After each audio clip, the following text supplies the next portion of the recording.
and I was already getting really disillusioned.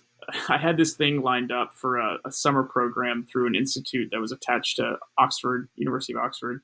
And I went to one final event with Rubio, which was the first in the South debate. It's like before people actually announce their candidacy, they go to Greenville and they like shake hands and everything. Okay. And Trump showed up at that event before he had announced. And he gave a speech. And I actually met him there for the first time. And I saw the way that he moved that crowd and the way that they responded to him. And I turned to my friend who had got me involved in the Rubio campaign, and I said, this guy is going to be the next president. I'm out.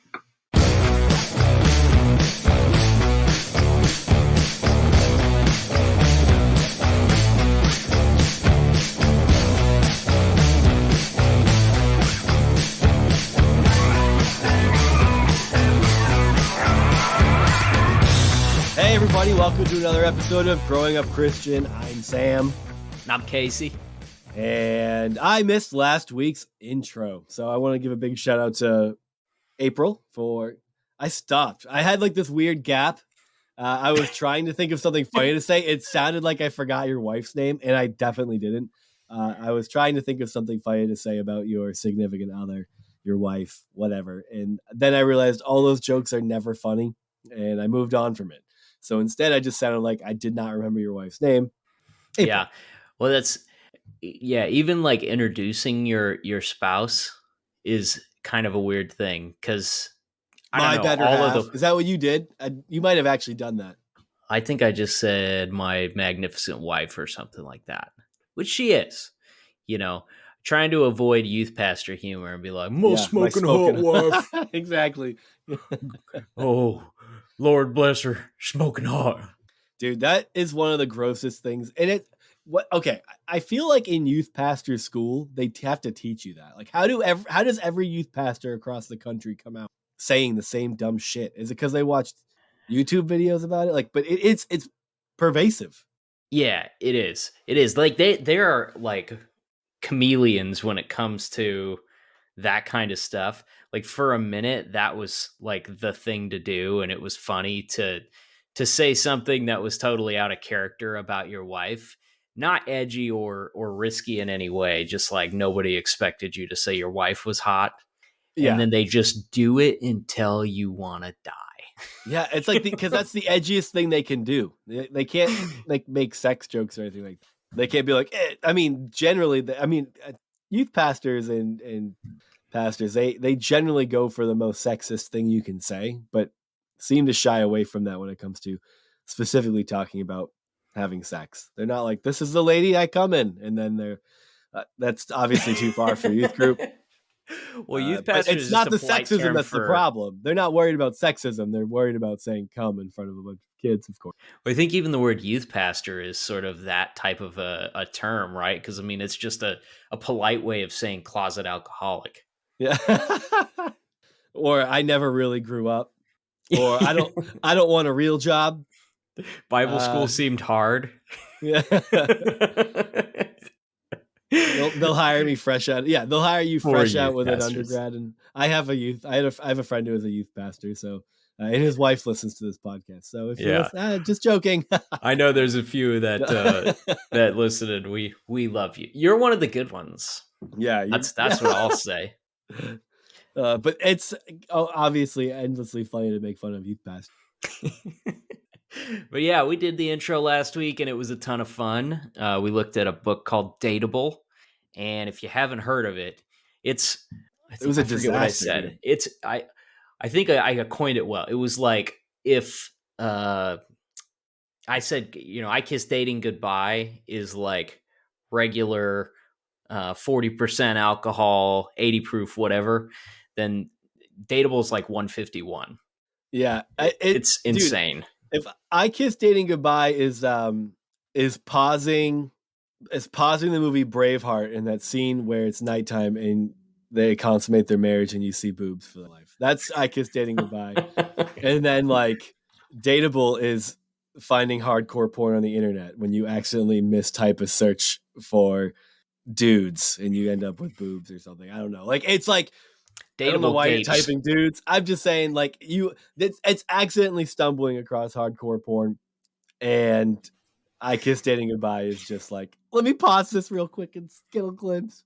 I forget. It's I feel awful. like we've talked about this before, but do you remember like when it was a thing to like people would talk about how if you went to whitehouse.gov, it was like a national website, for the government. If you went to whitehouse.com, it was a hardcore porn site. Was that true? Or is that just like a Yeah. thing? Okay. It was true. I accidentally did it. Accidentally, yeah. Just trying to be, a politically literate at 14 or whatever it was. Yeah, and you stumbled across it. Oh man, that's With funny my though. dial-up connection.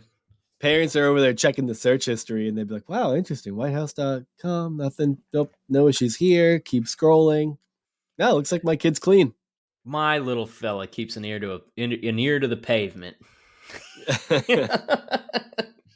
my god. Okay, dude. So one of the things that I thought about today, was I was at my parents' house tonight watching Patriots game. Kind of. My sister was in town, so I don't really pay much attention to sports. But my mom's a big Patriots fan, and we went there to watch the game and see my sister. And there was an advertisement for the show Survivor, and because it's still on. Did you ever watch that show? No, that's one. Okay. I feel like we didn't really do a lot of reality TV at my house. I didn't watch it until probably like 12 years in. One of the times I was living at my in-laws, yeah, they would watch it, and then Jill and I started watching it, and would actually get sucked into it. And I didn't realize that it was a legitimately good show. I mean, it's a good premise, it's a good game. But what I thought was one of the things that I thought about when I saw the advertisement for it was, I do remember there being like chatter when I was young about like games like this aren't very Christian. They're not nice because you're all voting each other off, and it's encouraging lying because you have to like try to get people voted off. So you pretend to form an alliance, and then you have to like stab them in the back. And I remember those conversations coming up, and it made me then think of the show that I feel like was the first show that I recall really. I guess it was after Survivor, but maybe that reignited the conversation about Survivor. But there's a show called The Weakest Link. Oh yeah, remember that? It was like, you are the weakest link. Goodbye. And that kind of ran like parallel to Who Wants to Be a Millionaire. Yeah. But then like, I think I should have looked up the premise of the show, started talking about it. I didn't know anything about it at the time. I just know that like from the ads and shit, it was like, I mean, duh. It's like pretty self-explanatory. The weakest link in the group, the person who's like dragging the group down, is the one who drops out. But I remember conversations about how that show Christians shouldn't watch because, one, the weakest link is all about Darwinian evolution, and it's all about survival of the fittest, and that's not Christian. And that like having a show based around someone being the weakest link, that's not how Christians should act. You shouldn't write off it's like, and it's so funny thinking back to that because it's a fucking game show. Like, you're not over there saying like, you know what? There shouldn't be like this coming from the fucking they hate the whole concept of everybody gets a trophy, right? We grew up with that being shit all over. So not everyone gets a trophy, but it's also mean to vote people off a game. It's like, where's the line? It's so funny. Dude, I feel like I've never heard that perspective on it before. Like, I feel like anything, if people in my church were complaining about Survivor, it would have been because there's like women in bathing suits. That was a problem too. I remember. And it would censor out sometimes because in a game, maybe you'd see a boob or like a penis would drop down through the shorts.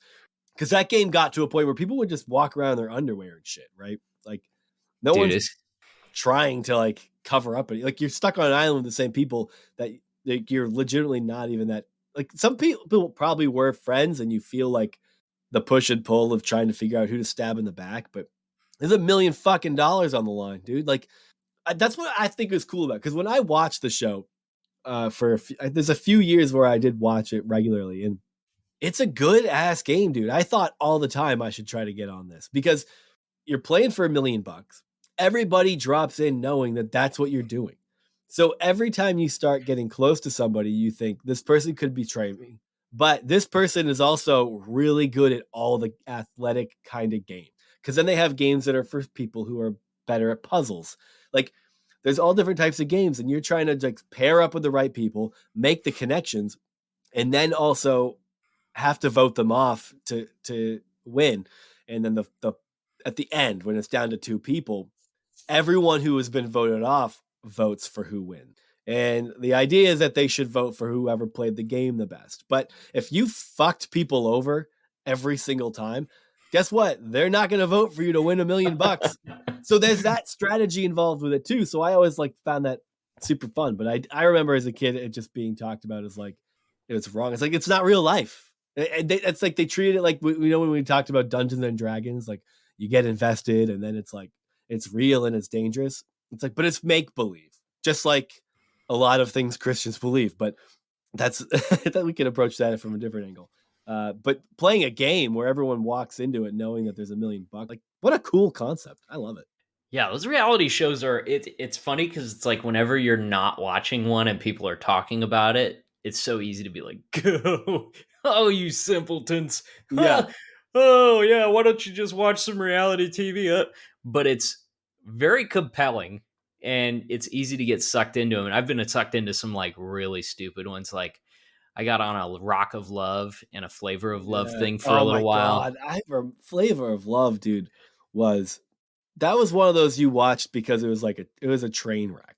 It was, but if you watch the 2 of those back to back, like what it really makes you understand is how much you hate Bret Michaels and how much you love Flavor Flav by comparison. And I don't know, if Flavor Flav is like denied the Holocaust or come out as anti-vax or something like that since, like I don't know what's happened with him since. Yeah, I know you got to protect yourself. Yeah, right. Nobody We're lose not your going mind. down with him, that's for sure. Who knows what he's said or done? I mean, if he's anything like R. Kelly, I mean, that would suck. You're over there being like, yeah, like R. Kelly was on the show. He was great. I'm not sure what's happened since. And I'd be like, okay, with the R. Kelly stuff. But I think Flavor Flav is I think he's in good standing with society. He is funny on that show. You know what's the most ridiculous and probably harmful of those types of shows that I remember? Do you remember a show called The Swan? Yes. That's actually also one I remember Christians getting upset about, and I will side with them on that. That show was insane. If you don't remember it, look it up online or watch a clip or something. But basically what they would do is they would take like a woman and she had, somebody that, had like, she wasn't happy with how she looked.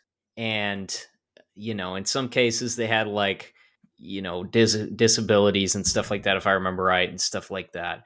But anyways, the premise of the show was like, hey, you don't like who you are, you don't like how you look, like we're going to give you every surgery. We're going to put you through like a 6-month boot camp and you're going to come out the other side like looking like something great. And, by their definition, it's like, if you took a normal person off the street and just like chiseled them into like what you might have seen on a 2002 like Sports Illustrated magazine, and it was terrible. Like, I remember being a kid and watching like pieces of it. No, it was awful to even just see it advertised. The damage that had to have been done in that time period to some of these poor women. And I mean, they were, willing participants, I guess, but like they would start off by like people for sure. Yeah, they would start off by doing like all of these cosmetic surgeries to them, like back to back to back, and then start putting them through this like rigorous weight loss routine. So their faces were like all bandaged up and they had just gotten liposuction done like a week before, and yet they're on a treadmill and they're like pushing them on this treadmill. And I mean, they did go through some transformations, but I just remember even back then not being very privy to any of the effects of that, being like, this doesn't seem healthy. Yeah, and I'm sure after all that they found true happiness. I think that was like I want to see the show that like follows up with those people 5 years later, right, and see how they're doing. Yeah. I mean, I don't. Yeah, because I don't think that therapy was like a very big part of the care routine. The one thing that was left out. There's a show on TLC though. They had 2 shows. I think they were TLC because my mom had TLC on all the time. We'd watch like fucking Trading Spaces and all the house flipping shit. But there was 2 makeover shows on TLC, and one was where they would like go all out like that, like the Swan. It was like people who would want to have plastic surgery, stuff like that. But then there was one where they didn't do any plastic surgery. It was just like, I don't know if this is a politically correct term, but for lack of thinking of a better one, I will say frumpy. Frumpy, like middle-aged women would be the people who would be on the show. Now, what I always, even at that point in my life, what I always thought was weird about it is these women weren't signing up for it. Their families were submitting them for the show. Oh my word. It's like, really? Yes. And then they're like, they show up with the crew and shit. It's like, yay, you extreme makeover, whatever the shit it was called. And they'd be like, okay. Like, I'm probably misremembering some things and maybe the reactions, but then it was like, they would teach them how to dress well, do makeup, cut their hair, like, and then they would present them to their family, and the family would be like, oh my God, my mom looks fine now. Like, it's so weird, dude. I don't know why that was like, these are shows that definitely would not actually make the cut in 2021. Dude, what about what was the one where they would go through your wardrobe and like give you new clothes and stuff? Oh, it was the big tall like clean cut guy, and then the lady, she looked like she was Italian. Some of those were pretty good. They would like cut through your wardrobe and like throw things away and and then give you like decent clothes. Yeah, like I have 2 pairs. I dress like a 16-year-old. Yeah, I dude. When I started the job that I currently have, it was an office. You know, up until COVID and everything kind of changed. I'm talking like looking good, like nice khakis, button ups, tuck in, my shirt, nice shoes, switching up the dress socks, whatever. Like I felt good about the way I looked.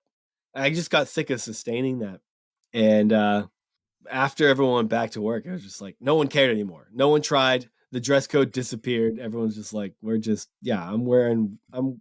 all anyone does is like wear a collar. Like I wear a collar now. So I'll wear like it's not even like super nice. I'll put on a flannel and wear ripped jeans to work. And it's just like, oh, is this good? Cool. But everything changed. It's pretty funny because one of the things I was stoked about when I started working in a more professional setting, I don't care about it anymore, but I was like, oh, I can actually have a legit wardrobe. Because I worked in a warehouse before, like I thought I would like that. I thought I would like looking nice and putting on something nice every day. Turns out I don't. I actually hate it. It's not fun. And I'm glad I don't do it anymore because it's too much to think about. Like I'll wear the same pair of pants 5 days in a row and just change my t-shirt. Like, well, that's just how pants work. Yeah. I mean, like you know that pants are ready to be washed when they start getting like slippery to the touch. Yes. They feel a little bit like humid. got that jean grease. Nobody likes this conversation right now. Nobody. Pressure wash it. Yeah. Yeah. Well, I have such a hard time with clothes because I like a lot of things that I see on other people. Yeah. But I'm 5'6" and I'm like 80% torso. Like literally like my routine for pants is to buy like a 30 length jean and then have April cut like 4 inches off of it. You're like, they don't make I don't know. I'm about to throw your size out. I was gonna make a joke, and then I realized this is a bad territory to go in. People aren't gonna appreciate. Go for it. I'm ready to be the butt. You don't make a 32, 24 length pant. It's like my dorm room nickname was Apple Bottom. Yeah. Oh yeah. And you had a booty. You had a booty. Trying to get still to you got that it. Booty. Still hauling that thing around. That's why April's still around, dude. Splitting I'm seams. telling you, dude. If you ever lose that, you have divorce on the line. I know. I have to sufficiently ruin April's credit enough that she can't leave me. It's not going well. So That's so 1500 BC of you. I love it. I think Chad was the one that gave me that advice. Yeah. That's like one of Chad's best jokes. Yeah. But yeah, so I'm super short and stocky, and I have a big butt and big thighs. And so, You like don't have a last thigh week, gap. no, I do not. I mean, that's where my pants wear out. I like They are the chub rub. You get the wears out at the chub rub. Is that? Dude, it's like striking a match 33,000 times a day. But like, it was like, you walk through the mall and you look at it like Express, and they always have these like real cool suits. And I always look at it on the mannequin. I'm like, dude, this year I'm gonna buy myself a cool suit. I've never had one before. I'm gonna go get one, and it's gonna be awesome, right? So I go in to try them on like last week, and every one of them either looks like I borrowed my dad's sport coat for prom, or or Looked like Chris Farley at his dad's wedding in Tommy Boy. Yeah, exactly. I look like I'm wearing a dressy sports bra to a gala. Yeah, clothes are tough. What Not to Wear is the show that I was talking about. You remember that? That's it. What Not to Wear. They were great. Funny, I wonder if they're still around. I doubt it. I don't know what's on TLC anymore. I haven't had cable in 10 years, but did you go through some like, okay, so everybody did it like teenage years and stuff. They're like fashion holes that they fell into. Did you go through any like awkward transitional dress stages like after college? Oh, after college? I think I still dress the same as I did in college.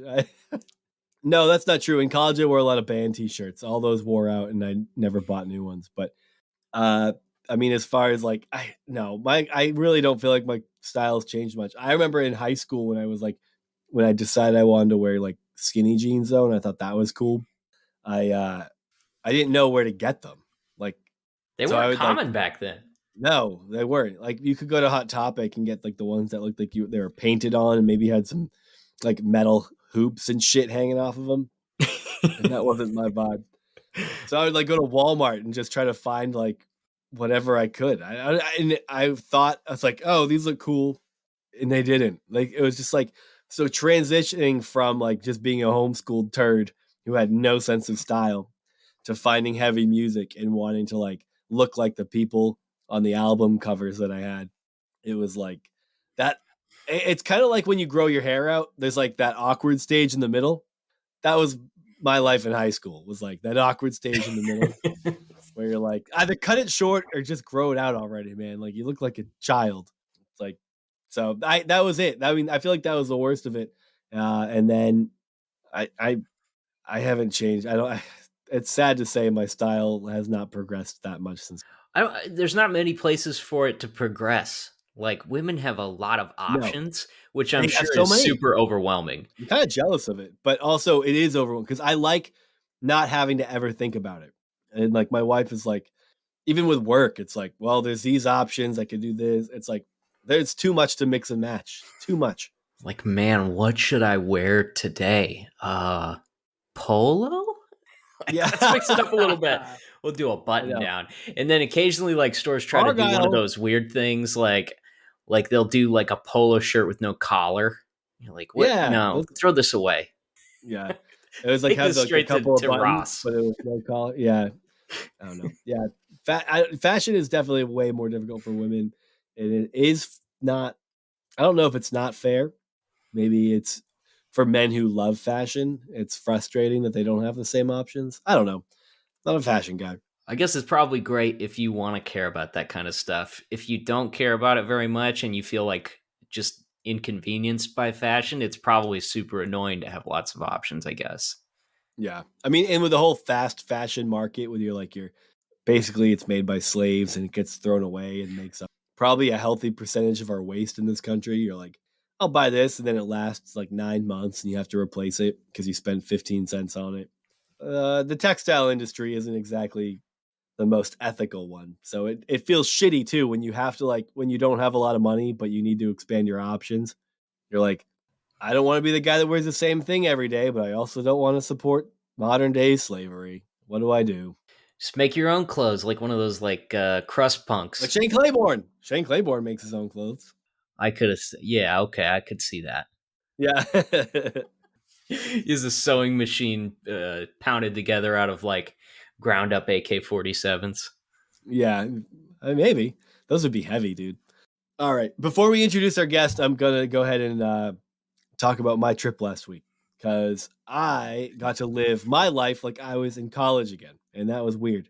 So living in Massachusetts, for anyone who doesn't remember, doesn't know, listening since I last time talked about it, Massachusetts, I drove down to North Carolina for a show. The band Beloved got back together for a hometown show.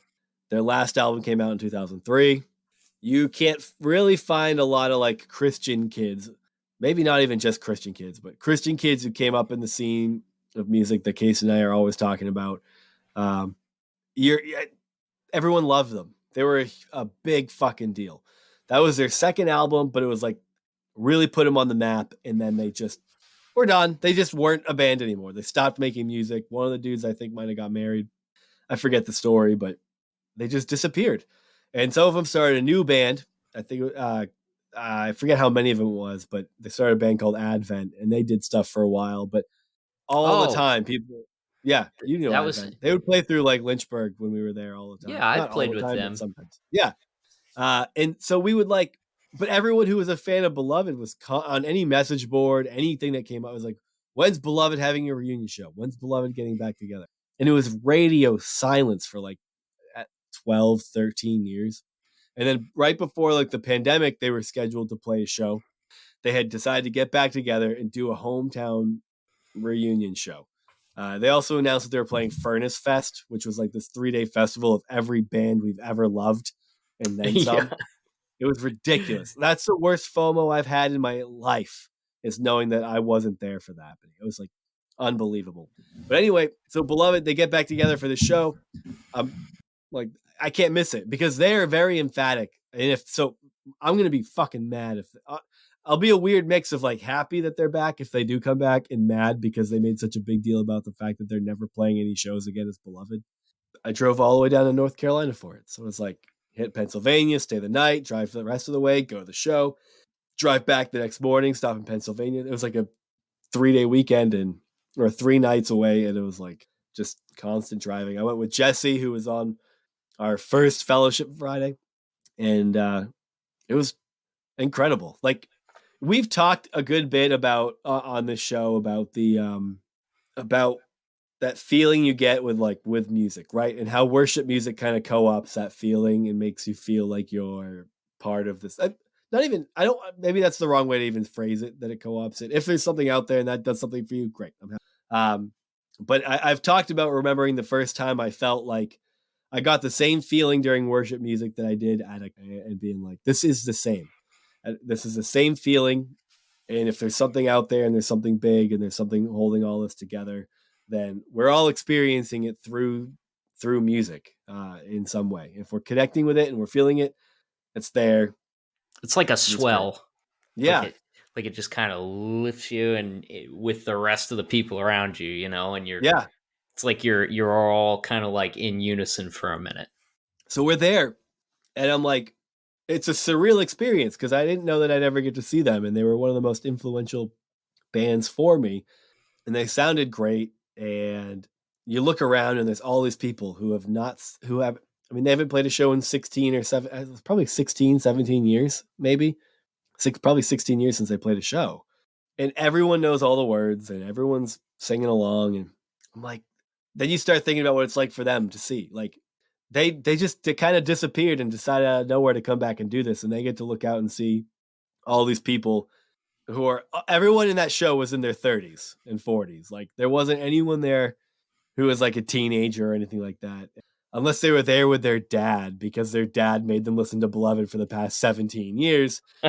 Like, we're just like, I don't know. It felt amazing and surreal to listen to it and think about what it was like for them to see people still giving that much of a fuck about what they wrote and sang about 17 years ago. And it's definitely like I don't know. It's like a transcendent experience almost, like being there with all those people. If you do feel a connection because you're all there for the same thing, and you know that they've all been waiting for that moment for at least 15 years too. And it was fucking amazing. And it was totally worth the 20 something hours I spent in a car total. Just, it was probably had to be over 25 hours of driving between there and back. Whew. And yeah, that's a long one. And we planned it like we were in college. It was like the person we were supposed to stay with that didn't actually end up working out on our drive down. So we had to like call around for people we knew were in the area to see if we could crash on a couch. And then we stayed with my wife's cousin the night of the show. And then on the way back, it was like, I texted my sister who was in Pennsylvania to see if we could stay with her. Like we kind of planned it as we went and we're prepared to sleep in the car. And I hadn't done any shit like that forever. When you have kids, you plan everything. My wife plans most things because I'm typical shit dad, like who doesn't know how to plan stuff ahead like that. But Casey, I think you would be the guy who planned the stuff if you had kids. You would plan the vacations and do it all. Oh yeah, you would be shitty like me. So that's great. But I don't know. Anyway, I don't need to keep rambling about it. I just want to talk about it because it was just a really amazing experience. I don't know that I'll have anything similar to that for quite some time. I think that's awesome. And like, I have a lot of respect for people who do those sorts of things because it's so easy and we all do it. I know I've done it recently here where you look at something and you're like, man, I would really like to go to that. But I got to board my dogs or get my kids a babysitter or, it's a long drive. I got to get a hotel. Like you just come up with all the reasons why it's inconvenient to do that thing. And you just slowly like talk yourself out of it. And then you stay home and you spend all weekend just kind of like doing your regular old crap around your house. And 3 weeks later, you couldn't remember a single thing that you did instead. Yeah. Or you could be inconvenienced and you could put in a little bit of work and time and money and stuff and go do that big thing. And like, that's a weekend that you'll probably remember forever. And like, for the rest, I'll be talking about this for the rest of my life. The older to an annoying capacity. Like, shut the fuck up about that goddamn Beloved show, Sam. Jesus.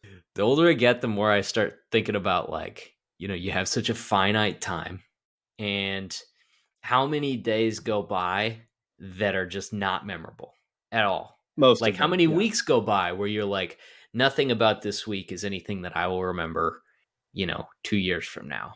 And so I think you got to, you can't do those things all the time, but like you got to do when you have the opportunity to do stuff, you just got to go do it. Yeah, it was totally worth it. Like, so shout out to my wife for holding down the fort with the 2 kids, the 2 dogs, the 3 cats, and our 2 18-year-old children. It's like, it's not like an easy thing to get away for a weekend. So, was He Is Legend good? Dude, I never listened to He Is Legend. I don't know any of their music. Man. I love He Is Legend. I don't actually like their music. I found out that night. I listened to some of it on the way down. Jesse put some of it on so I could get an idea. I was like, I don't like this very much. And then I got to the show and was like, I don't really like their music, but they were amazing. Like, they're great performers. They're incredible musicians. They have like this kind of like, I don't know. It's like that Southern rock kind of shit. And I'm not into it. It's like a little bit of that. Yeah. Yeah. And then they'll throw in like the metalcore art, like elements to it. Like just kind of, I don't know. It's not for me at all. It's great. They're great. They're incredible live. I mean, I have no shade to throw at them. I just know that their style is not something I ever am into. I feel like if you like slightly heavier music that's not too out there, their last album, White Bat, is like a great Halloween fall type album. Yeah, maybe I'll give it a listen. It's definitely a good. But we can go ahead and introduce our guest. Yeah, you're doing that at the same time. Go for it. So our guest this week is a really interesting guy named Charles McBryde.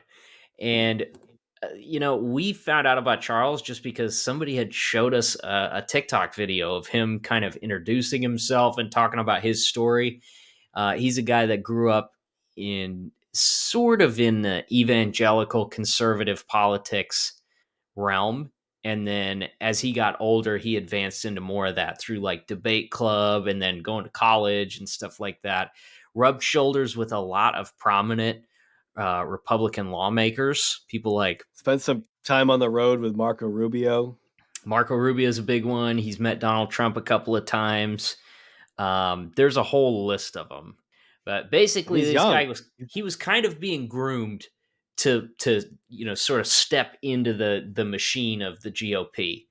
And he decided that wasn't for him. And so he's a super smart guy. Outpaced us, I would say, a little bit in brain power. Yeah. It's like, I think we talked about the age difference, because he is young. Like, he's kind of fairly fresh out of that. It wasn't that long ago that he kind of like realized that wasn't for him. And I was like, how are you this much smarter than us, dude? This is like embarrassing. Like, we embarrassed ourselves having him on. We're out of our league talking to. So, I mean, his experience, the people he knows, the stuff he knows, the way he understands how our system works. He knows a lot. He's got a lot of information stored in his brain. He's incredibly smart, and he's incredibly fair. fun to talk to. Yeah, he's fair. He's not like I hate everything conservative. I hate normal people who live in the middle of the country. Like, he's not that guy, which I like. I mean, I live around a lot of those people, are good people. I don't really care to hear about all the reasons that you don't like this person and that person and the other. Really nice, just a fair dude. And he's also involved with something called the FarmLink Project, which is incredible. Like, the concept is awesome. It's basically, figuring out ways to take unused produce and food and things like that from farms and get them to people who need those things. And it's a huge deal. I forget what the percentage was that he talked about of like basically like the total carbon footprint of unused food. And our country has like a quarter of the world's unused food. It's a crazy amount. Yeah, it was something wild like that. So it's like him and a bunch of other, young geniuses working together on this project. I don't think he wasn't a founder, but he joined up with some guys that were doing it, and they did a bunch of cool things together. Just a cool guy, an interesting guy. And it's one of those people that you look at as a 30-something person and be like, man, what if I would have done something useful with my life? Yeah. Too late now.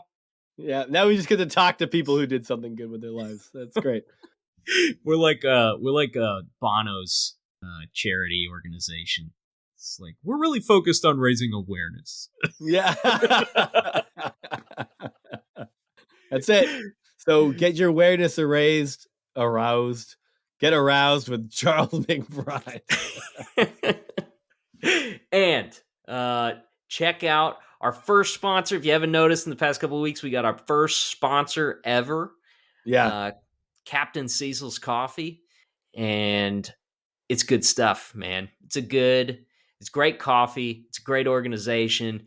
Gives back to the community and to these organizations that preserve lighthouses and stuff. Those are a theme. If you go to their website, we're going to cut to the ad here, but just can't say enough good things about Captain Cecil's and their delicious brew. Yeah, definitely. So that being said, enjoy our conversation with Charles McBryde. Sam, temperature's dropping. Leaves are changing. I think we're well into the fall season. Yeah, well into it. And the fall season where I live in New England is a premier destination point. It's a lot of people's favorite time of the year here. And it also happens to be my favorite time of the year. And what's better on a crisp fall morning than a great cup of coffee? If you're a coffee enthusiast, you're going to absolutely love Captain Cecil's Coffee Roasters. Captain Cecil's is a Massachusetts-based artisan roastery born out of a love for the sea and a passion for great coffee. They offer a rotating menu of carefully crafted single-source roasts and blends tailored to the season, from the light, fruitful notes of Empty Gold to the nutty banana bread warmth of Nobska. There's bound to be a cup of Captain Cecil's that's perfect for you. Empty Gold is honestly an incredible coffee. That and another one of my favorites is 19 Miles at Sea. 19 Miles at Sea is a little on like the kind of caramel nuttier side, and then Empty Gold is a bit on like the fruitier side. And I I personally just don't like dark roast. I like a light to medium roast coffee, and those two are fantastic. Like huge hits at my house. And we would have friends over and I'd, brew up a pot of coffee and everyone raved about it. It's a big hit. I mean, they're just absolutely delicious. Nopska's definitely been the hit at my house. We absolutely love it. On top of great coffee, Captain Cecil's is committed to caring for the beautiful northeastern shore that they love so much. 10% of all sales go to organizations like the American Lighthouse Foundation, who ensure the preservation of the historic New England coastline. So if you're ready to welcome that autumn breeze with a warm cup of Captain Cecil's, visit CaptainCecilsCoffee.com. Enter the promo code GrowingUpChristian at checkout to receive 10% off your first order and free shipping on orders over $50. That's CaptainCecilsCoffee.com, promo code GrowingUpChristian. Hey everyone, we're back with our guest, Charles McBryde, TikTok extraordinaire and total dream chaser.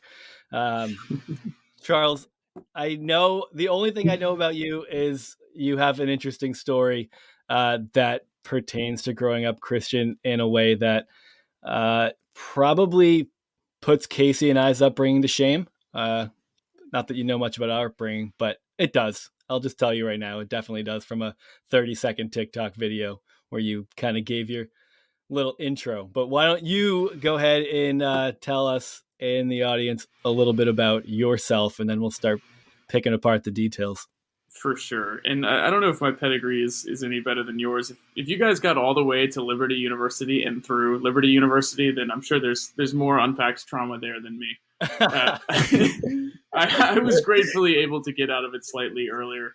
But so I'm from South Carolina, and I'm the son of a Presbyterian minister. My dad is still a university professor and a Presbyterian minister, and he has a church in Anderson, South Carolina. I mean, it's a great church, and they have a sweet little community of folks. My parents have like hundreds of kids over to their house to feed them dinner every Sunday.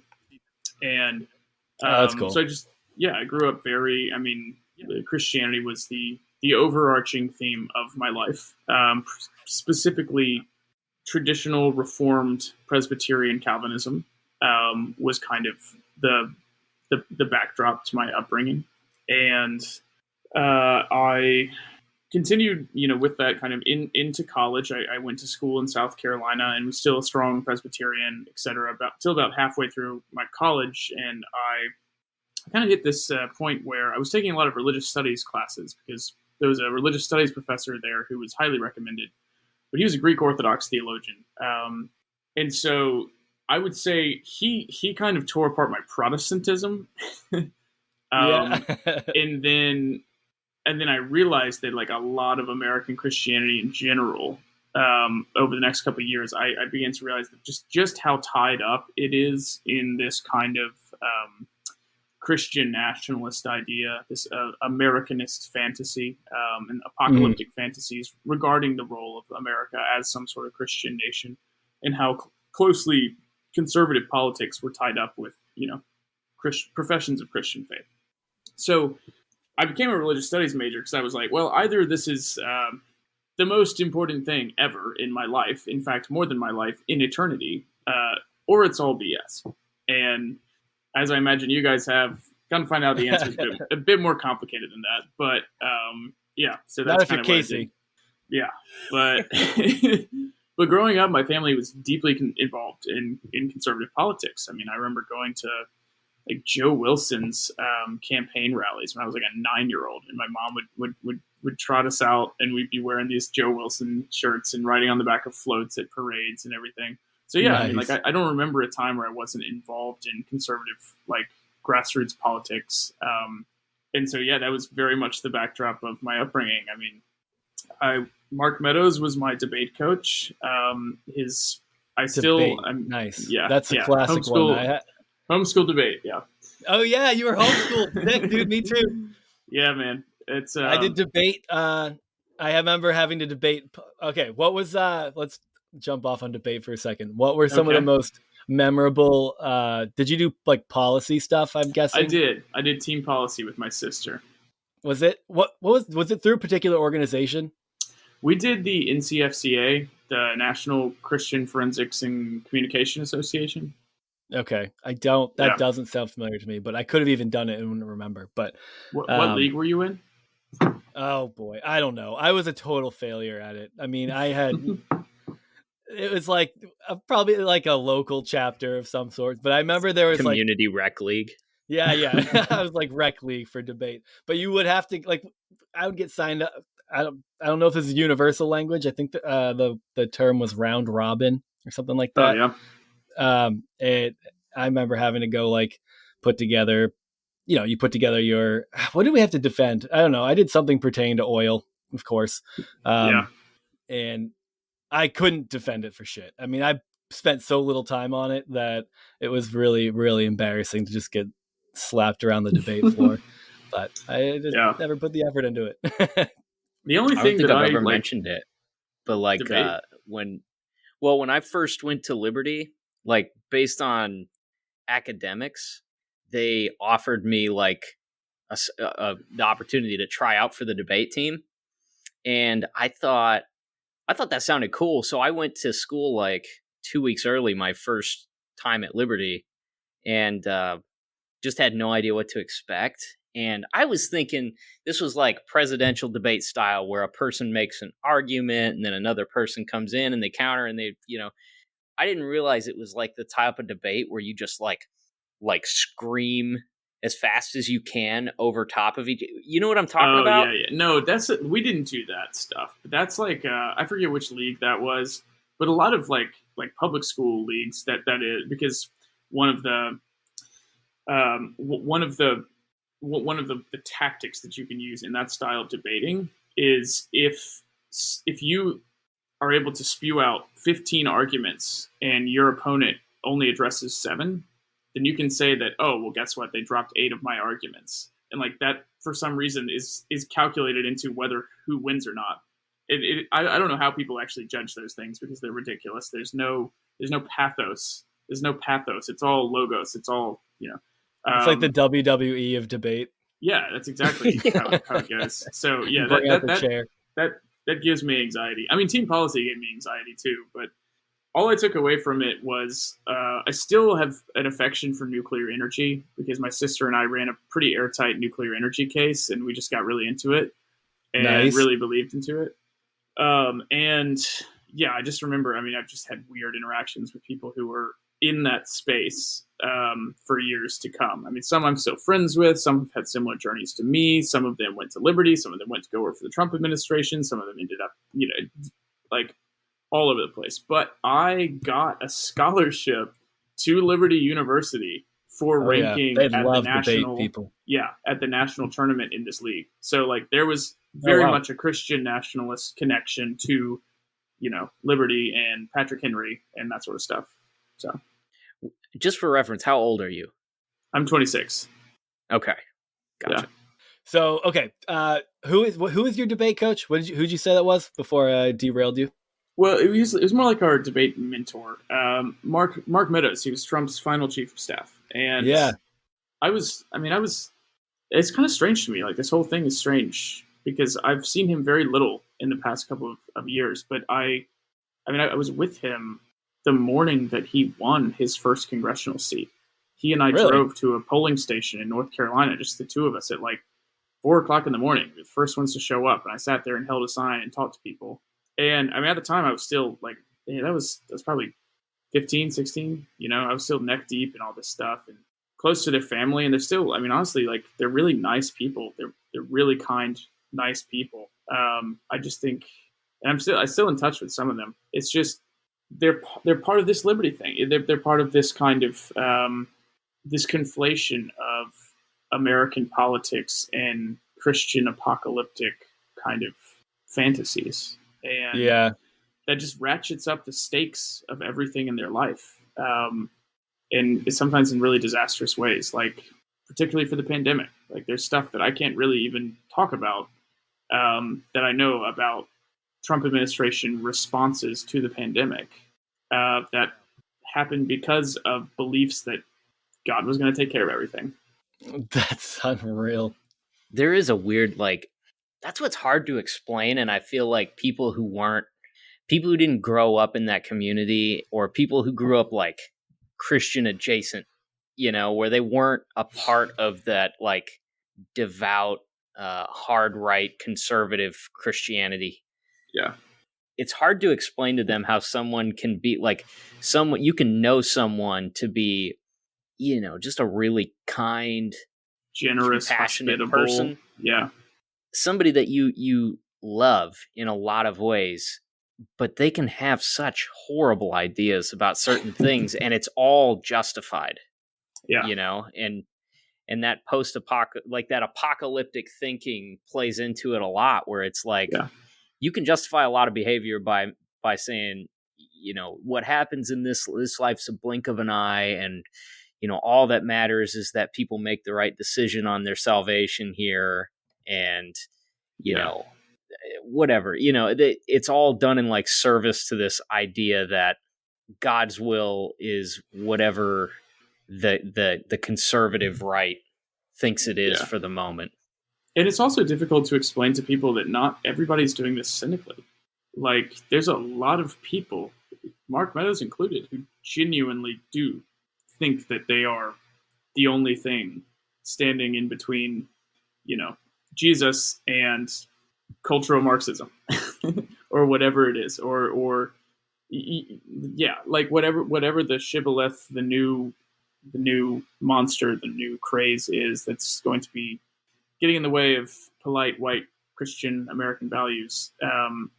They do believe that they're standing in the gap there and that they're the only thing. And if you really believe that, I mean, if you believe that Democrats are, demonic sex pests, like, what would you not do to stop them? You can justify a lot.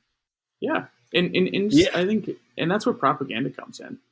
I mean, which most is what of these our people are political machine is.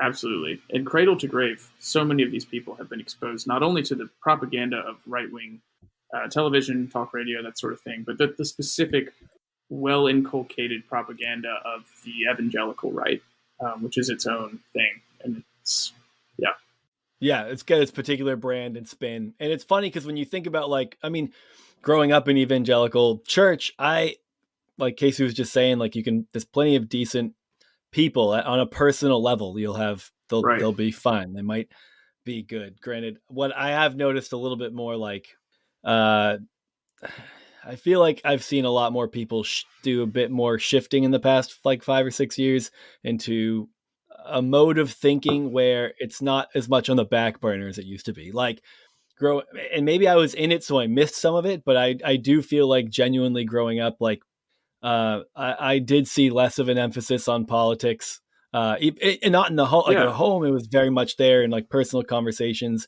but certain ideology would come out through the church, but it wasn't happening.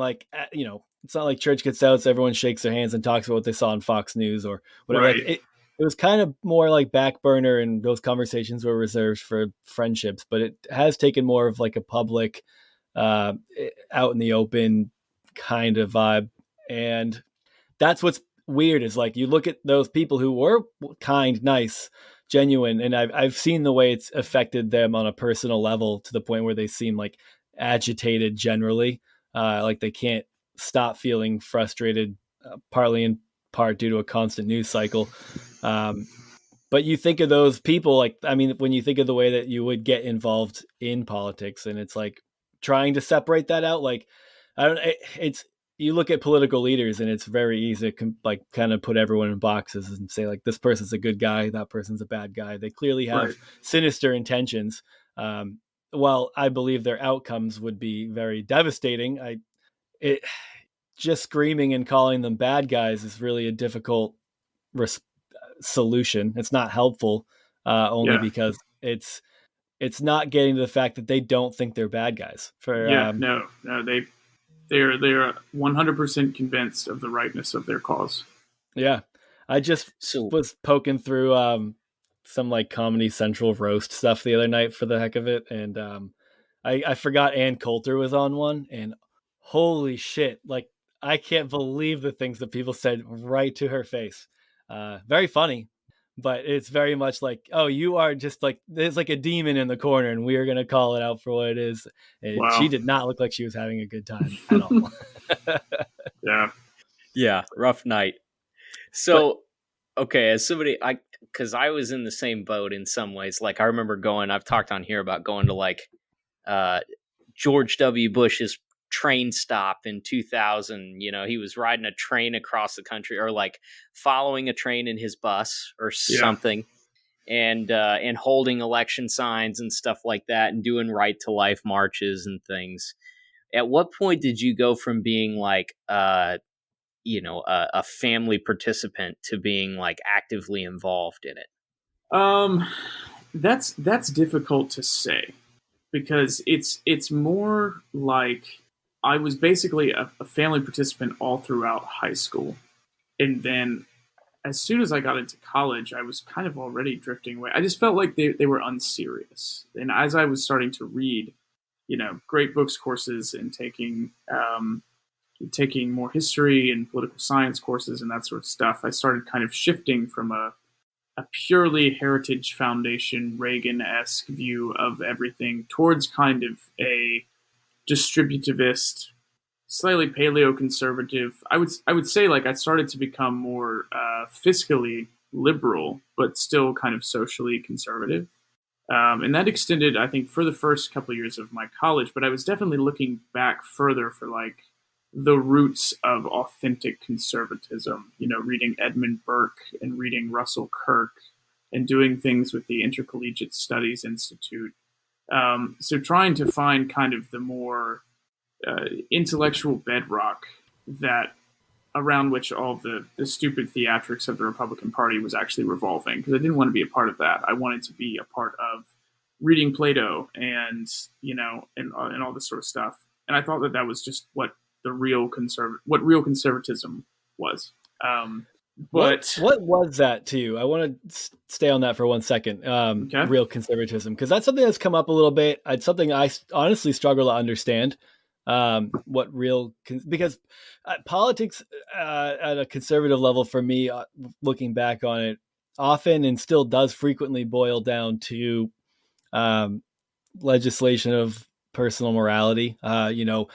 Growing up, like, like 20 years ago, you're looking at like a lot of public anti-LGBTQ stances, Right. Obviously abortion, maybe the moral foundation of society falling apart with, I don't know, porn, the internet, whatever. I mean, it's always comes down to stuff like that.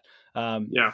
But I don't feel like I ever got a good grasp on what true conservatism was, other than like, don't spend money on social programs. But I feel like that might be overly simplistic. But in your quest to figure out what that was, what was it that you thought the theatrics were of the Republican Party, and what at that time true conservatism was? Well, I'll caveat this by saying I think true conservatism is now a fiction that I was chasing. Okay. But I definitely believed that it was out there somewhere. Like, it was like I could find it if I just looked hard enough and read enough, Edmund Burke and Russell Kirk. And I think what I started to realize was that, well, first of all, I mean, low taxes, opposition to a welfare state, that sort of stuff.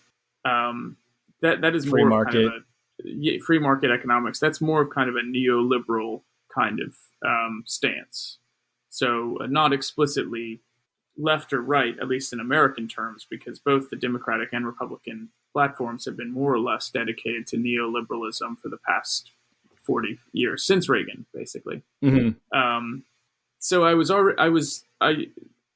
already knew Ayn Rand was not where it was at. Like, coming into college, I was like, no, that's not. And that's definitely, and from where I was in South Carolina, there was a lot of that. It was the libertarian, well, I don't think the government should be doing any of that, So it was less of like there was some staunch, like, our senator in South Carolina was a staunch libertarian style kind of, so no government legislation of anything. But it's very interesting how quickly those people how the Tea Party turned into the MAGA movement, which is, I guess, another. It's like the boring anarchy. Yeah, no, it is. But so I was like, well, that's not it. So it's not an economic thing. And I was looking more back, like, what are the roots of liberty and order, and what do these things mean in conversation with the founding fathers? and the English common law tradition. And where does the Anglo-American system of values and government come from? And that was kind of what I was thinking about. And that made me kind of homeless and placeless in the modern American political spectrum. At the same time, I was involved in student government at USC, and I was very reluctantly pulled into working for a marketing firm when I was like 20. That was working with the Marco Rubio campaign. And that's because I had a friend who was very involved in the Republican Party, and he respected that I was kind of doing my own thing. I was on my own intellectual journey to find the Shangri-La of true conservatism. And he respected that, but he was like, I really like what you're doing on student government. I want you to be involved in this because you do social media stuff and that sort of thing. And I was like, fine. So I did that for a couple months. I would just like follow the campaign around and do Rubio stuff. And honestly, at the time, I was like, the Republican Party is in a shambles. It's lost its identity. And I kind of liked Rubio back then.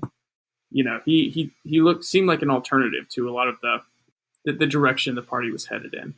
Did he? Sorry, go ahead. No, I just said, oh, did he? That's not something I'd be familiar with.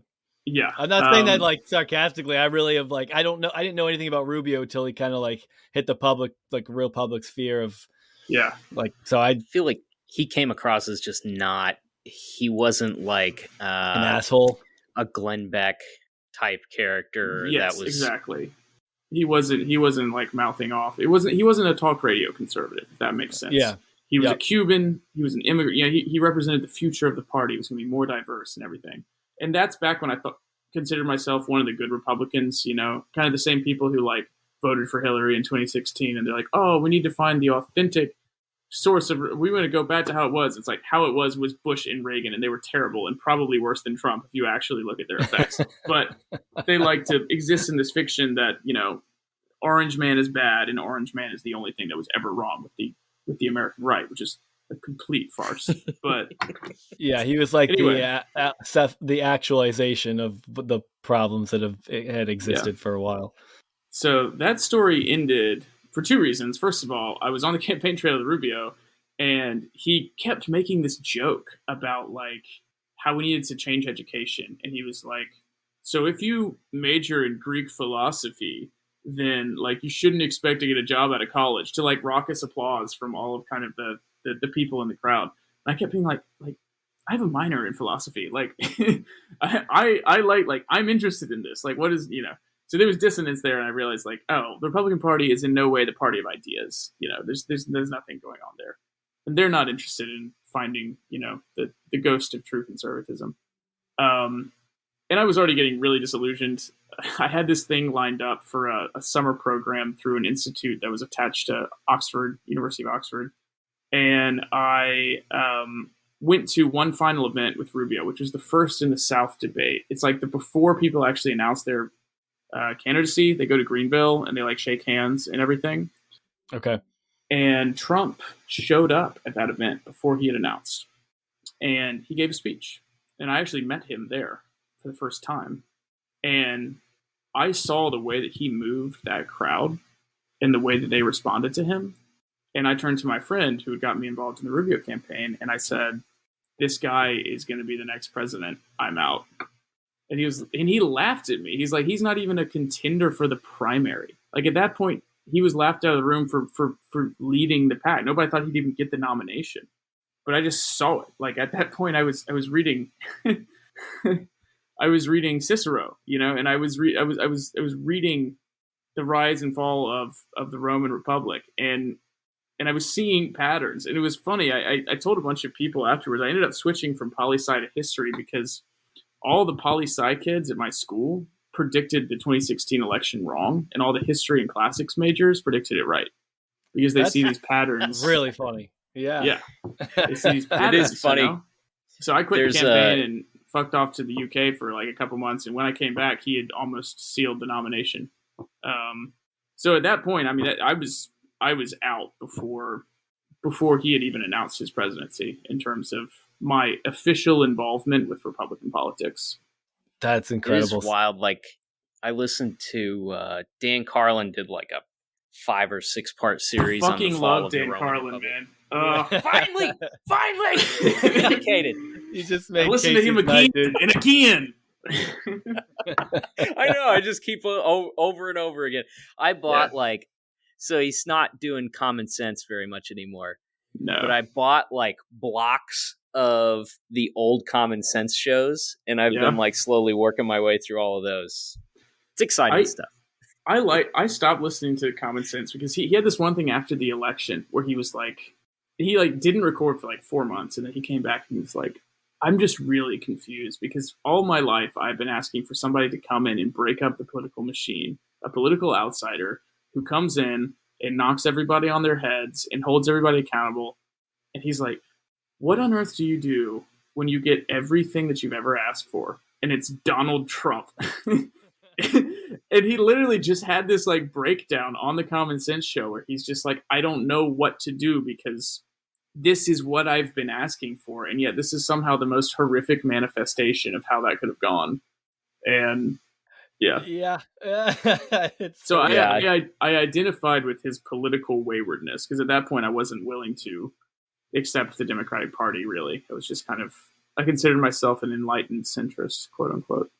Okay. It is weird though how because I listened to a series on the fall of the Roman Republic, and he talked about Marius and Sulla and their rival, it's almost like whipping the public into pep rallies supporting each side, and there's no substance behind it, and it's just I don't know.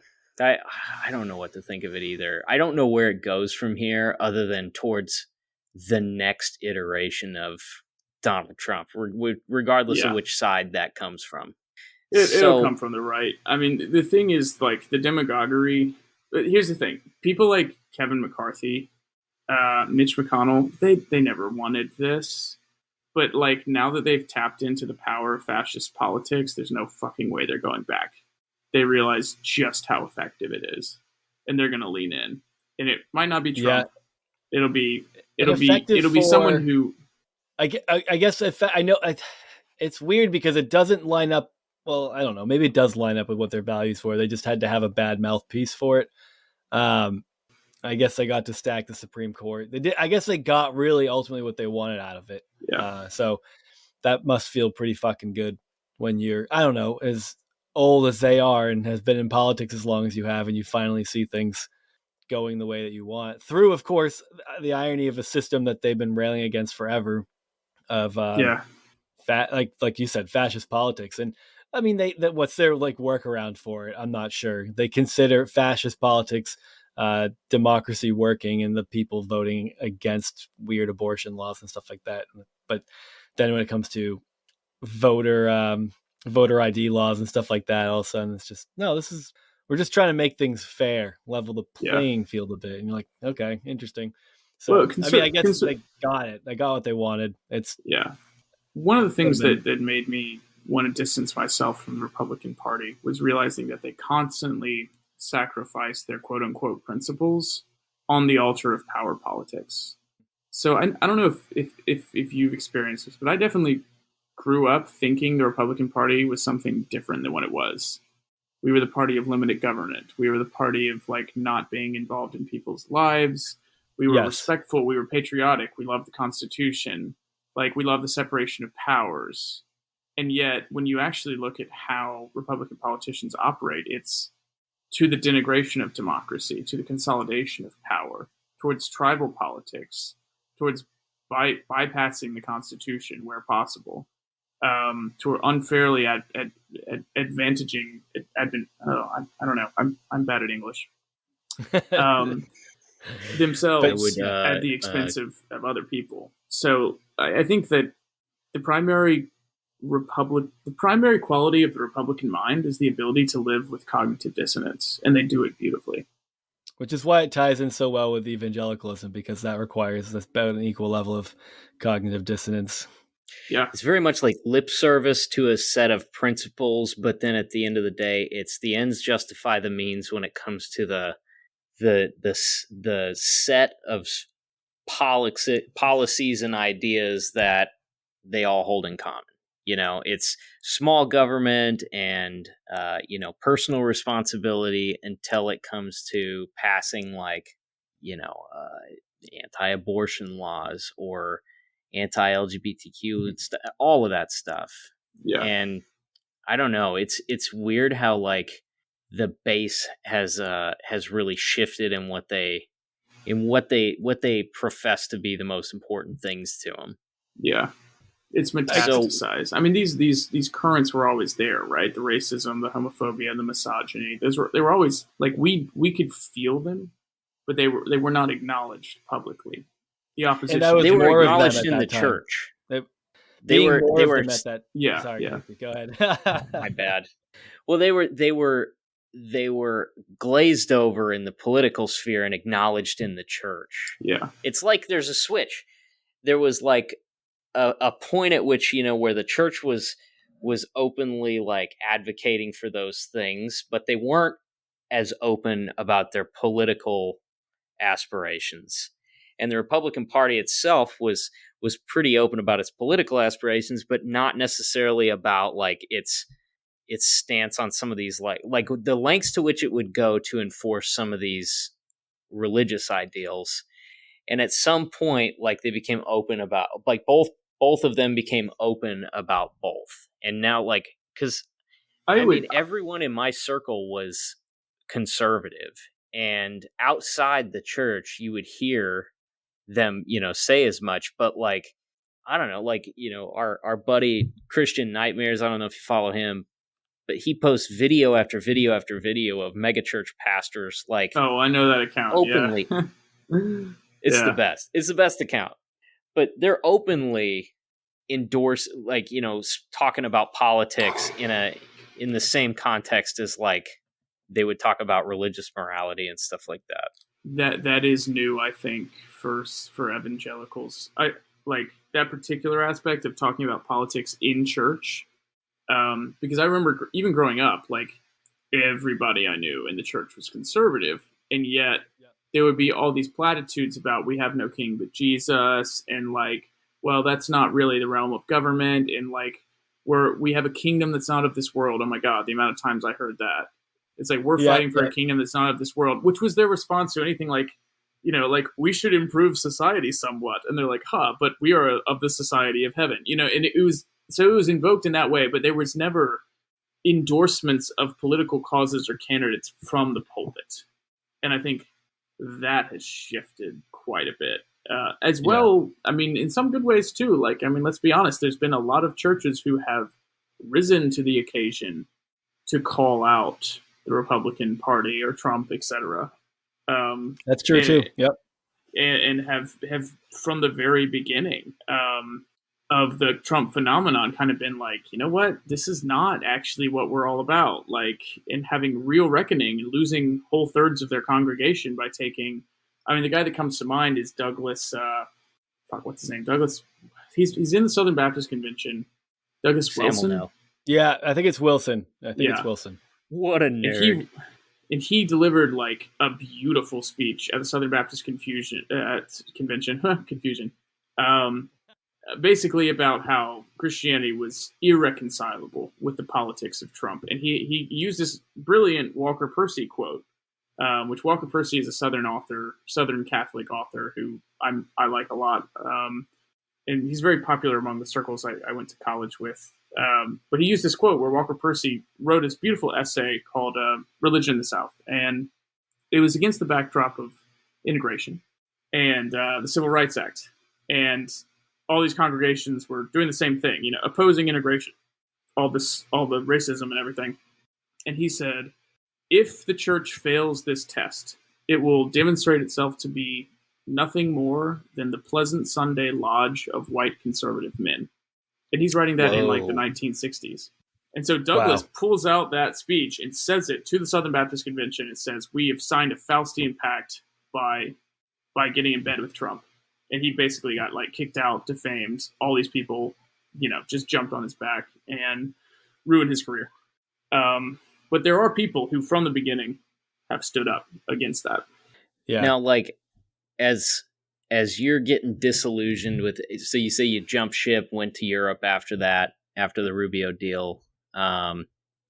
Where are you at in terms of your faith at that point? Had you already kind of drifted in a different direction? Were you done with it? Like, I guess we didn't establish from the start, but like, are you still? Do you still have a type of faith and stuff that you profess? Yes, I do. I mean, there's an icon of Jesus that's sitting up there on my shelf, and I am in love with Jesus of Nazareth, with the God of fallen sparrows, the crucified Christ, the God who loves prostitutes and widows and orphans. And I choose to believe that that is what God actually is. I think that Jesus is a manifestation of the divine Logos. And the Logos manifests itself in different forms all throughout history to different cultures. I think I consider myself a Christian because I believe in the fundamental unity of religions, and I practice the one that I inherited, if that makes sense. So it makes a lot of sense to me. Yeah. So like I think by the time I was halfway through college, I became what's known as a perennialist, so a follower of the perennial philosophy, which is an understanding that kind of many paths up the mountain, but a single goal at the top. So it was a universalist style doctrine that encouraged people to continue to be members of their own specific revealed tradition. So if you were a Muslim, you should be a very devout Muslim. If you're a Christian, you should be a devout Christian. If you were a Sikh or a Buddhist, you should be a devout Sikh or Buddhist. So I was firmly committed to continuing to be a Christian, but at the same time acknowledging like other people and other religions are, if not just as valid, well, certainly valid to a salvific level. And then I became an absolute universalist, but still see the value in these religious traditions. Was that a tough transition for you? Like, so, I mean, it seems like you were deeply engrossed in these conservative politics, this evangelical culture. Was this kind of like a solo shift into this way of thinking? Were you bouncing your ideas off of people? Did you have a support system for it? Or what was that like? Definitely bouncing it off. I was very lucky that when I grew up, all my friends were girls. There was just like a lot of, like, I would have individual guy friends, but I would have groups of girlfriends. Like I didn't have like groups of male friends to hang out with. And I got that at college in the form of a wonderful organization, which is actually the oldest organization at the university. And it's kind of like a fraternity, except it's guys trying to be the best guys that they can be, and having deep intellectual conversations and debate with no holds barred over a variety of alcoholic beverages. and that was kind of the space in which my intellectual exploration advanced. And you're talking with atheists, agnostics, Catholics, Orthodox, Protestants, conservatives, liberals, Marxists, So it was a very safe space to be asking those questions. And I would say that group, that's cool.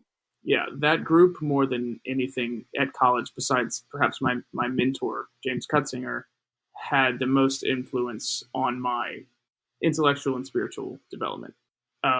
And also, I will say it was not all that abrupt, because if you go into the kind of the intellectual conservative tradition, the traditionalist tradition, and you're going into the philosophy and the metaphysics and the religion, that's an easy bridge to something like Aldous Huxley and the perennial philosophy and an understanding of the fundamental unity of religions. And then coming out of that is when I moved to DC and my policy that started to become more liberal, and I loosened up on. I mean, part of it. I feel like I'm all over the map here. Sorry, guys, but part of this was good. I had like 6 friends who came out to me as gay, and I was like the first person that they came out to.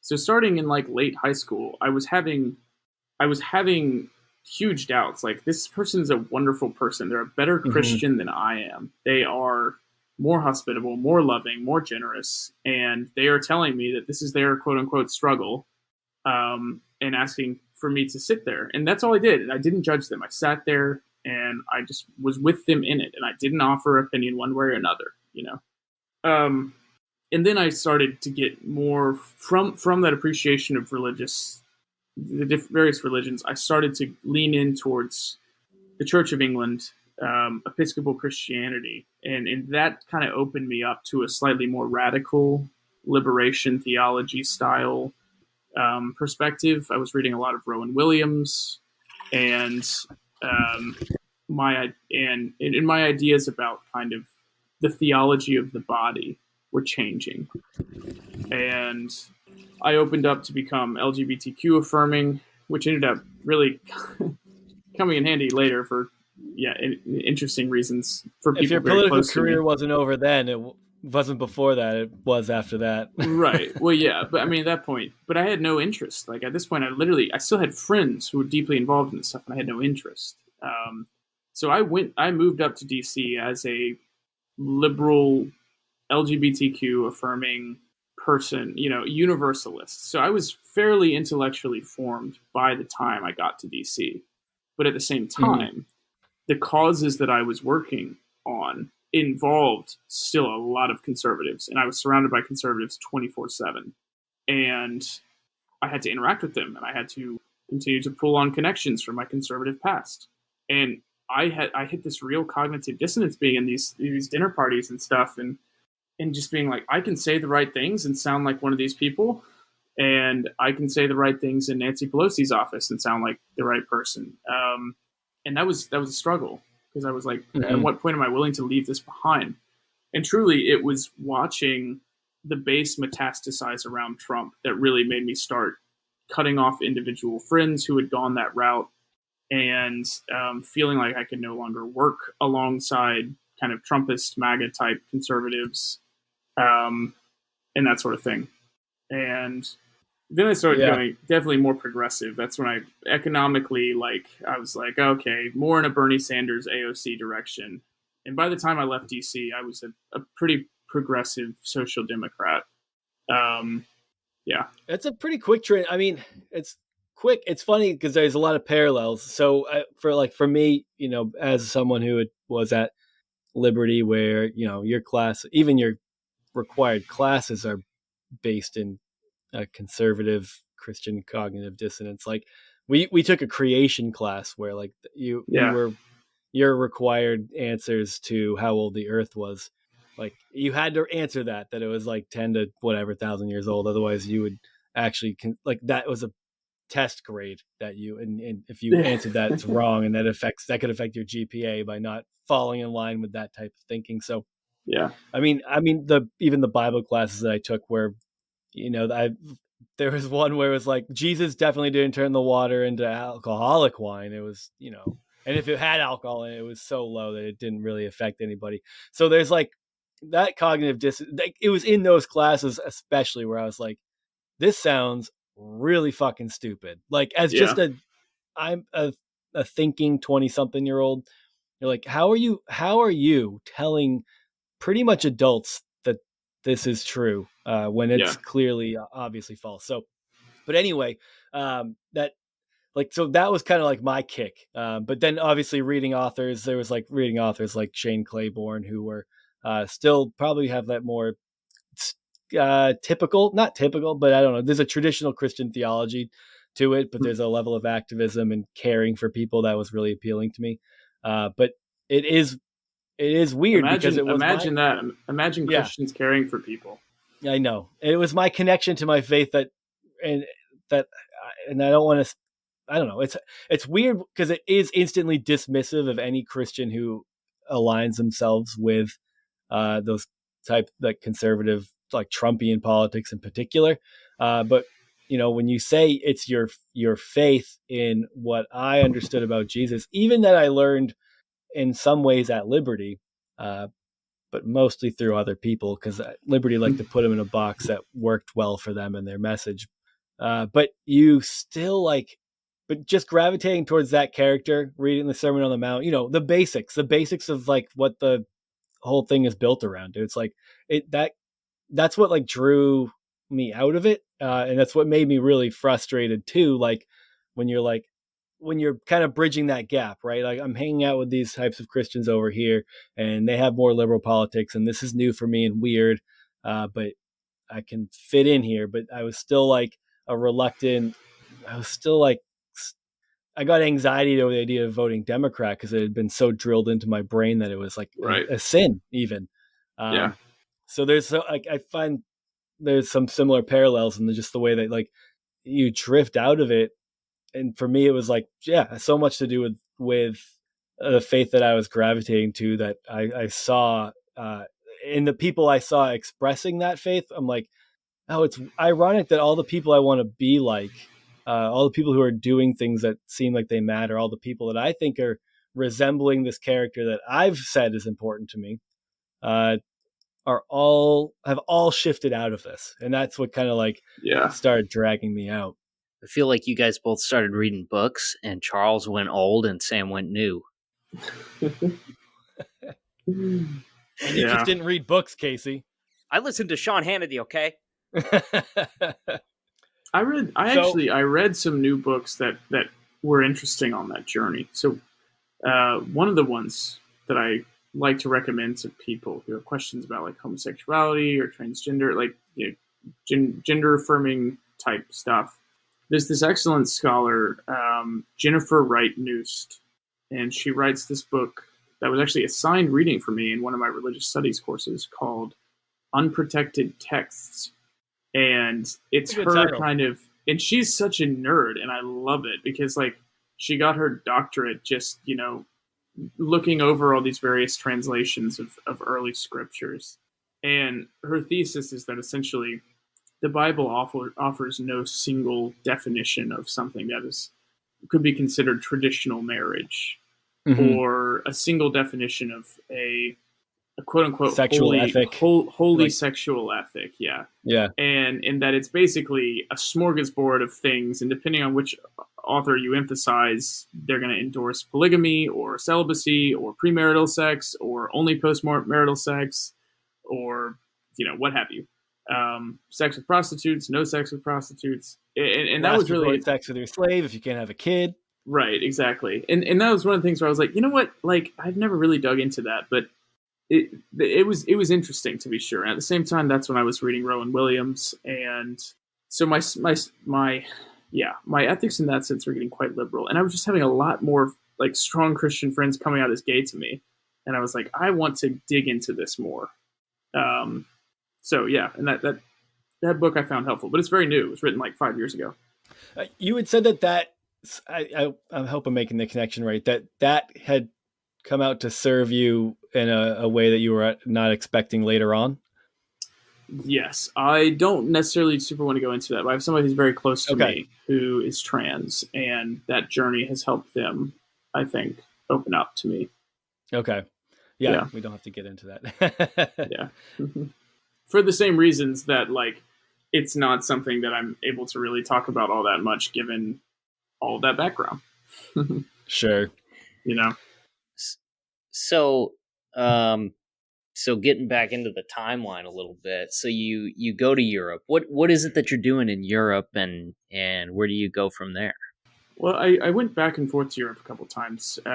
This particular program was in the UK. It was run through the Ian Ramsey Institute on Science and Religion. And it was just a dialogue that was being had over the course of a couple weeks on the intersections of physics and Christianity, or biology and religion, or Hinduism and cosmology, and just all these really interesting. At this point, I'd already switched over to religious studies, so I was eating this up. And I'm going to these like lectures and listening to Oxford Dons and like having lunch with them and talking to them, like guys who have forgotten more about all of these subjects than I can ever hope to learn. And some were atheists, some were agnostics, some were Christians, some were Hindu, so it was just all over the place. And I just loved being in that mix. And so that there were like several things that kept my interest in this alive, rather than just me being like, oh, I should just go switch to marketing or business or whatever. I was still mainlining the history and religious studies thing. So I did that over the course of 2 summers and traveled around more. And obviously, traveling around Europe, you begin to realize that many things that Americans tell you about Europe are not all that true. And that like people generally tend to be a little happier with their lives and their lot in life and everything. But they have to wait so long at the doctor's office, man. Yeah. Unlike us, who we just have to ration our insulin. Yeah. I don't know. It took me, I had to schedule an eye exam 3 months out. So, I mean, it's not like I'm getting in that fast. Yeah. Yeah. All the contradictions are easier to look at when you go to other places who are quote unquote doing it right. But yeah, that's timeline wise, that's kind of where it was. And then went back to South Carolina over COVID, and that was rough. Oh yeah. Just imagining, like, after being in DC for 3 years, and the city's just quite progressive in many ways, more so I would say than California. California, everybody thinks it's progressive, but it's like a neoliberal hellscape. And the way that polite liberals here talk about things like homeless people, or even conservatives, the way they talk about conservatives is disgusting. And then the California conservatives are the worst, because they don't even have the decent, like, kind of Judeo-Christian value set that makes them want to be hospitable and generous, like, theoretically, towards their neighbor. They're just like pure libertarian, get out of my business. I don't want government in my life. My life is my own. My guns, everything is my own. They can be anti-immigrant in their policy and then also be assholes to them to their face. Exactly. No, that's exactly what it is. And it's like the type of people who like go on Joe Rogan and just rant for 3 hours about how white men are getting canceled. That's California. Casey, what do you have to say? All right, let's take it easy now. What's the liberal hellscape like then? Let's equal the playing field a little bit. What makes I say neoliberal hellscape because everybody thinks that the dichotomy is left and right here, but it really is three poles. You have a neoliberal centrist consensus on both the Democratic Party and the Republican Party. In that sense, Joe Biden and Mitch McConnell are not all that different. When you really look at their history, you really look at their voting record, they agree on all the same imperialist wars. They agree that the poor should be fucked. They agree basically on most things. And then you have the left, the authentic left, which is basically everything Bernie Sanders and further left than that. And they are constantly at odds, as often with the centrists in the Democratic Party, like we're seeing with Joe Manchin right now, as they are with the people on the right. So how well on the spot can you explain neoliberalism? Because if I try to explain it, I'm going to sound like a fucking idiot, and I don't want to do that. But maybe you seem like you could do it a little bit better than me. And if you can't, we will Google it and I will read it ahead of time when we do an intro for this episode. You're good at words. This is actually kind of a meme in terms of like do you guys know what like the political compass is? You got like the quadrants. It's like authoritarian right, libertarian right, authoritarian left, libertarian left. Well, anyway, okay. The joke, I guess, like on Reddit and elsewhere, is that like neoliberalism is anything that like any of the quadrants don't like. They just chalk it up. They're just like, oh, that's classic neoliberalism. But properly understood, it's a synthesis of kind of a libertarian liberalism, like classical liberalism, and then kind of a new libertarian liberalism. But its focus is on multinational institutions, central banks, eliminating trade barriers, free trade, open borders, free immigration, that sort of stuff, globalist institutions, and opposition to protectionism, but also fiercely maintaining capitalism in a for-profit system. And the conceit is that, quote unquote, according to neoliberals, capitalism or neoliberal policies have dragged more people out of poverty over the last 50 years than anything else in any time before history. That is very suspect economically and historically, that claim. But it's kind of the unshaken faith that like this very Whig theory of history, end of history, Francis Fukuyama, like we are the good guys, we won the Cold War. If we just keep sending Bill Clinton to talk at events, somehow we'll solve all the world's problems. That's neoliberalism.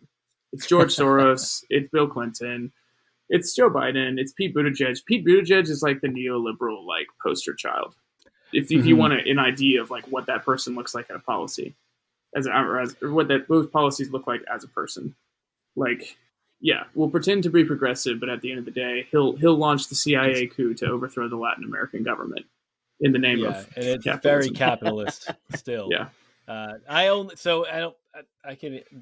only recently listened to a podcast from, I don't know, it's an NPR podcast called Throughline that kind of did a whole series on capitalism.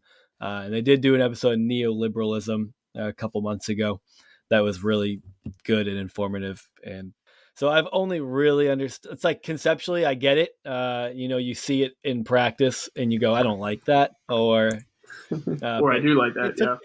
Or like then you get to more leftist politics and you're like, that sounds more interesting. Because obviously, I understood Bernie represented leftist policies in a lot of ways, but the vocabulary had failed me a little bit. But anyway, it is. I've only recently. I feel it's like embarrassing how I'm like so far behind on some of the terms that I only a couple months ago. I'm like, that's what neoliberalism is. Okay, yeah. I don't like that either. It sounds like a trick. It sounds like I'm being tricked because it had the word liberal in it. And no, it's not. But it is like most modern liberals are neoliberals. But I mean, kind of the daddy of neoliberalism and the mama were Reagan and Thatcher in terms of a policy perspective. But basically, it emerged in the 1970s as a reaction to kind of the failure, quote unquote, of Keynesian economics. And so it was kind of a return to market deregulation of capital markets, and making sure corporations could do all the things. And free trade agreements were a big thing. So like NAFTA came out of that, and so that's kind of what it was. And it's not in American terms, it's not really a left-right thing. Both parties are basically neoliberal. And we're now putting rocket dicks into space, and that's neoliberalism, basically. That is neoliberalism. Jeff Bezos is neoliberalism. I am curious. Okay, so we keep talking about like Bezos and Musk and those guys come up a lot. What's the end game of the space thing? Because I think it's fun to pretend that this is just like some egocentric project of theirs, like who can get into space first. But I really don't believe that these guys are investing as much as they are to sell $2,000 space tourist seats. Where it's an investment. What's coming that requires space travel? Do they think they're going to mine asteroids, or are they going to transport environmentally hazardous waste off the planet? Like, what is it that they're doing, and why is this happening? There's a lot of different factors that make it attractive. First of all, never underestimate the ego of a billionaire. Like, Bezos wants to be the first man to fucking space, dude. I don't know why you can't figure that out. Yeah, it's obvious. Yeah. So like, don't underestimate the ego aspect of that, especially for like, like Musk, Bezos, Branson. These guys are very egotistical. But beyond that, these things are huge tax write-offs, and even more than that, they get to use massive amounts of government funding. So a lot of these projects are being heavily subsidized by the U.S. taxpayer, which makes them a lot more affordable than people think. They're like, well, they're like, look at these guys. They're investing all their money in order to like make us an interstellar species so we can survive in case an asteroid hits or whatever.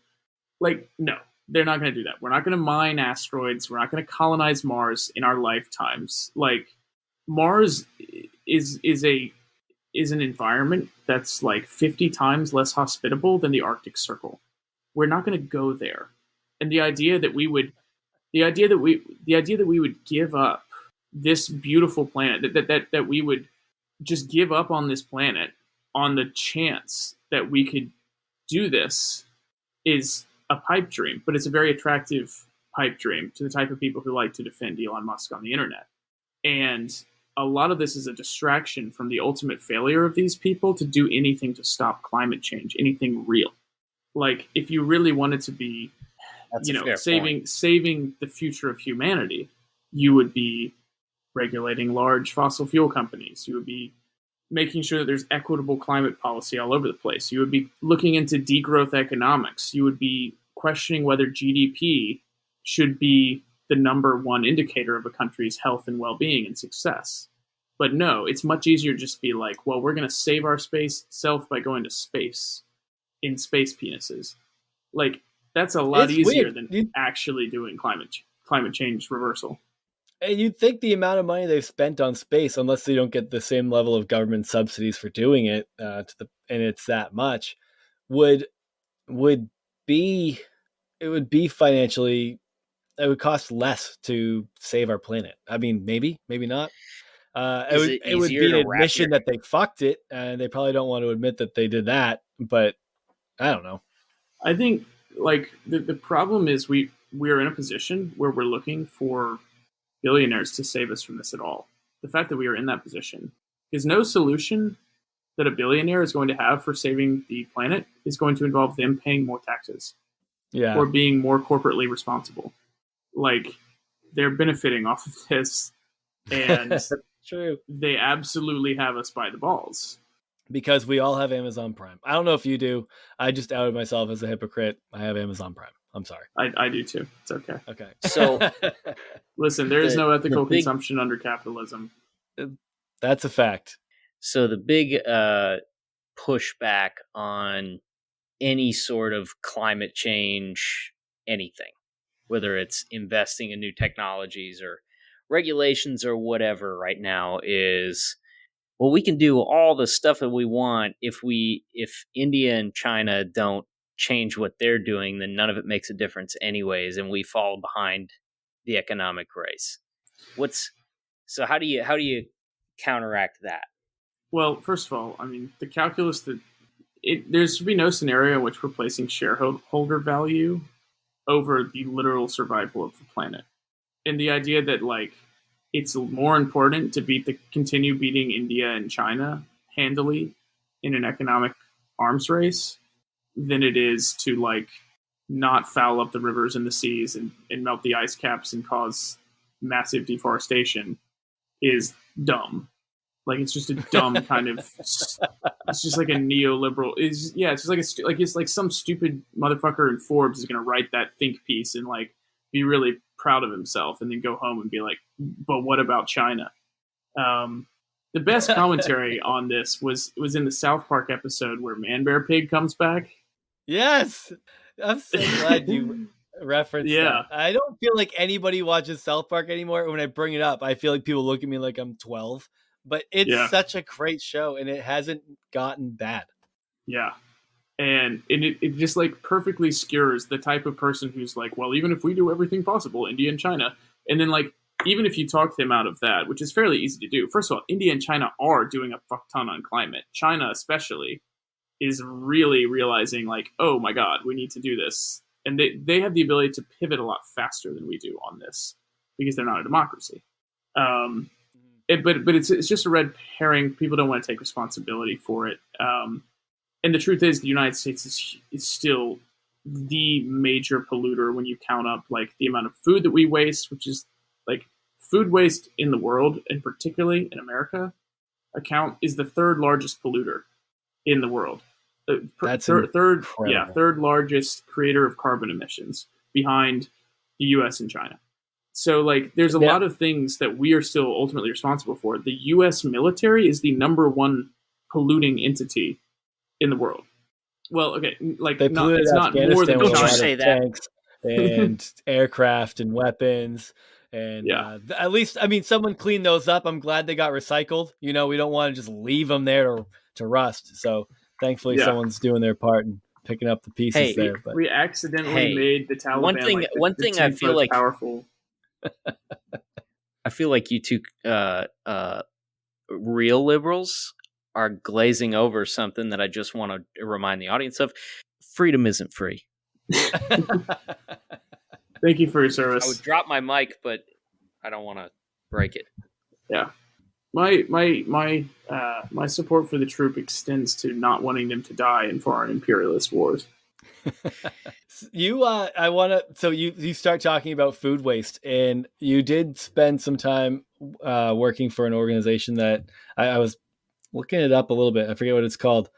So I'll just let you remind me and speak to it. But you were doing stuff with an organization that was their goal, is to help eliminate the amount of food waste, right? So I imagine that's important to you, and that you have some things to say about that. And that I'd like to go in that direction and hear what you have to say, what you learned from working with them, and what the kind of the goals were there. Because I mean, those are some wild statistics.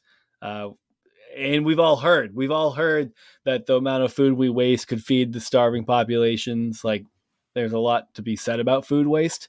Especially when you look at the amount of work that goes into farming and raising that food. To throw out a third of it seems fucking stupid. So anyway, it's not stupid. It's evil. It's criminal. Yeah. Yeah. And it's totally avoidable. Mostly avoidable. In any industrialized economy, you're going to have a significant amount of waste, but there are things that we could do to make it a lot less so. But the organization I worked for and still am involved with is the FarmLink Project. You can find them on Instagram at FarmLink Project, same as Twitter. And then the website is farmlinkproject.org. And that is an organization that my friends Will and Ben Collier and James Knopf and Aidan Riley started back in April of last year during the pandemic. And I came on in June. And so it was literally just a couple guys in a truck they were looking at like headlines of food going to waste, and then looking at video footage of lines, a mile around a block around at food banks. So they were like, well, what if we use these problems to solve each other? It was actually my friend's mom who came to them and was like, do something about this. Like, you're on your spring break from Brown University. Like, you're sitting on your ass. You're not going back to school. Solve this problem. Find a way to do it. So they rented a U-Haul truck, drove to a potato farm, called this potato farmer who said that he had a lot of excess potatoes that were going to go to waste. They drove it down to a food bank in Compton. And that's how the FarmLink Project started. And since then, we have arranged the transportation of 45 million pounds of food across the United States. That's incredible. Yeah. So we have fed millions and millions of families, and we've worked with hundreds of food banks across this country by just using this very simple solution of making one problem in America solve another big problem in America. It's basically a supply chain problem. You have 1/5 of Americans are food insecure, and 1/4 of our food goes to waste. So we repurpose that waste and we send it to the people who need it. And that's kind of the basic, simple principle. And that's been done by about 100 college kids on spreadsheets over the past year. So, yeah, that's incredible, man. 100 college kids in a year. I mean, especially during a pandemic year. I don't know if that has had any influence or on food waste, or if it's kind of stayed the same. It has. I'm not sure. Okay. It's brought it. I mean, so here the thing is, these problems existed, but the pandemic highlighted them so much. Like, so many people were hovering right above falling through the cracks. And then the pandemic was just like, bloop, there you go. You're gone. Your business is gone. Your family needs food. You're going to a food bank for the first time in your life. And you feel terrible about it because you want to be able to provide for your family. But the truth is that economic forces have dictated that you can't. And you've become a willing sacrifice for corporate profits. And at the same time, things like, take lettuce or milk. Like, people don't realize that most of the lettuce products in the country don't actually go to grocery stores. They go to restaurants. And so when every restaurant in the country shuts down, you suddenly have a fuck ton of lettuce on your hands. And that lettuce is just going to go to waste. Yeah, it's the same with onions, potatoes. And you're talking about photos and videos of farmers plowing under hundreds of thousands of pounds of red onions and potatoes. At the same time that, like, people are sitting in line for a food bank all day and going home empty-handed at the end of the day. And yeah, so I mean, both of those problems are just already there, and they were already bad in the U.S. Like, food insecurity is a national embarrassment for us, but people were finally starting to see headlines on them, and we jumped on that. We jumped on the infographic industrial complex bandwagon. We had some snazzy video content by my friend Owen Dubek, and we just got in front of people. We got some articles in the New York Times, Washington Post, Boston Globe, and now we have a billboard in Times Square. So, like, if you want to believe in God, there's God. That's incredible, man. I mean, good for you guys on that. I think that's super incredible. I mean, obvious from talking to you for the past hour plus that you are a smart guy, and that like for it's cool. You know, you seem to have that entrepreneurial spirit. You, your friends, like to be able to like throw yourself into something that's meaningful like that. Kind of puts and put your beliefs to action, to put your money where your mouth is, to speak, so to say, is really neat. I have actually a question about how that pertains to farmers, though, because I mean, obviously, farming is one of the most difficult jobs in this country, and they're all struggling through the pandemic, right? And they have all this waste. Is there any sort of like subsidy for them for getting rid of all this food? I don't know if that anything came into play for them for that, or if it's literally like they're getting rid of it anyway. Might as well just get it to a food bank. Is it tax I can't deductible believe that your mind actually went there, because like that is literally the pitch that we have been trying to do for the past couple of months. Our new big thing is a tax credit program for farmers so that they can be rewarded for repurposing their waste. Like that's what we're doing. And in addition to that, we're trying to have it so that companies can buy carbon credits for us, because we're basically trying to go carbon neutral as an entire operation.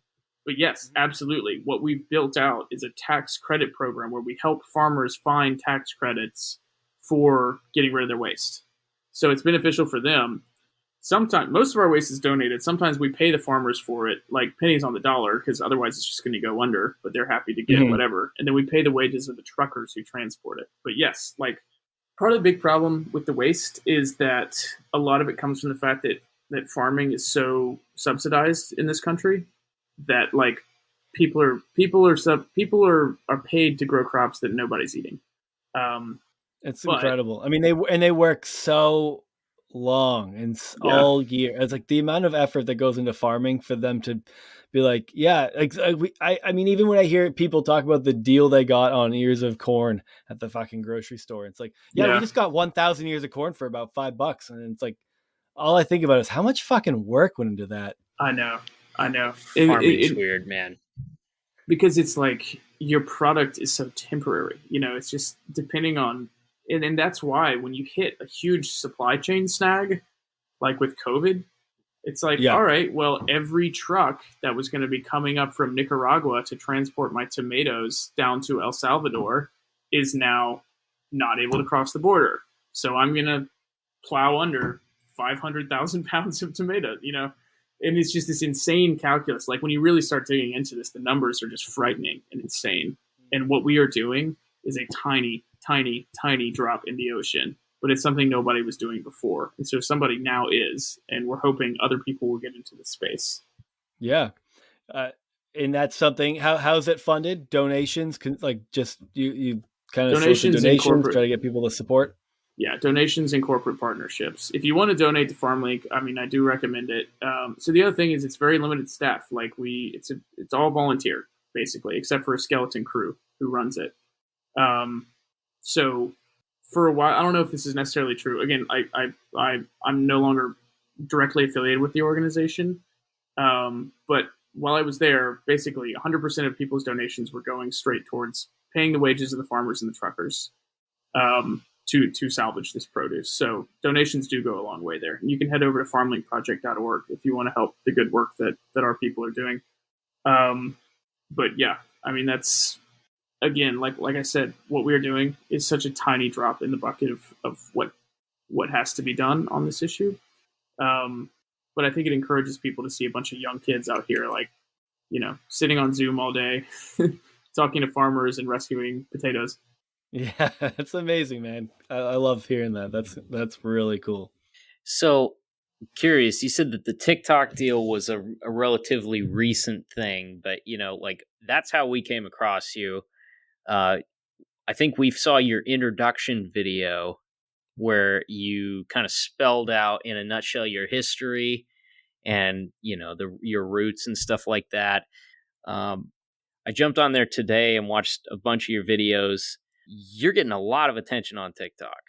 So what has that been like? How did it happen? And what has been, I don't know, I'm just curious as to what the response has been talking about sensitive subjects and getting that much of an influx of attention about it, you know? Yeah, I mean, I got to be honest, man. TikTok is the most mysterious thing to me. I do not understand it. I do not understand why I, of all people, became popular on it. I was basically stagnant on Instagram for like 4 years after I stopped doing like preppy modeling stuff. And like, I have no idea why people come to my TikTok. I'm not, it's not false humility. It is genuine amazement at how quickly that has happened. I started that account in like May. Oh shit! No way. Yeah.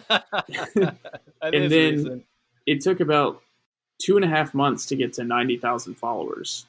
And then my grandma passed away, and I kind of stepped away from all social media for a little while. And so then it took me kind of 2 more months to kind of get the next 10K. I think I'm sitting at like 100,000 now, a little over.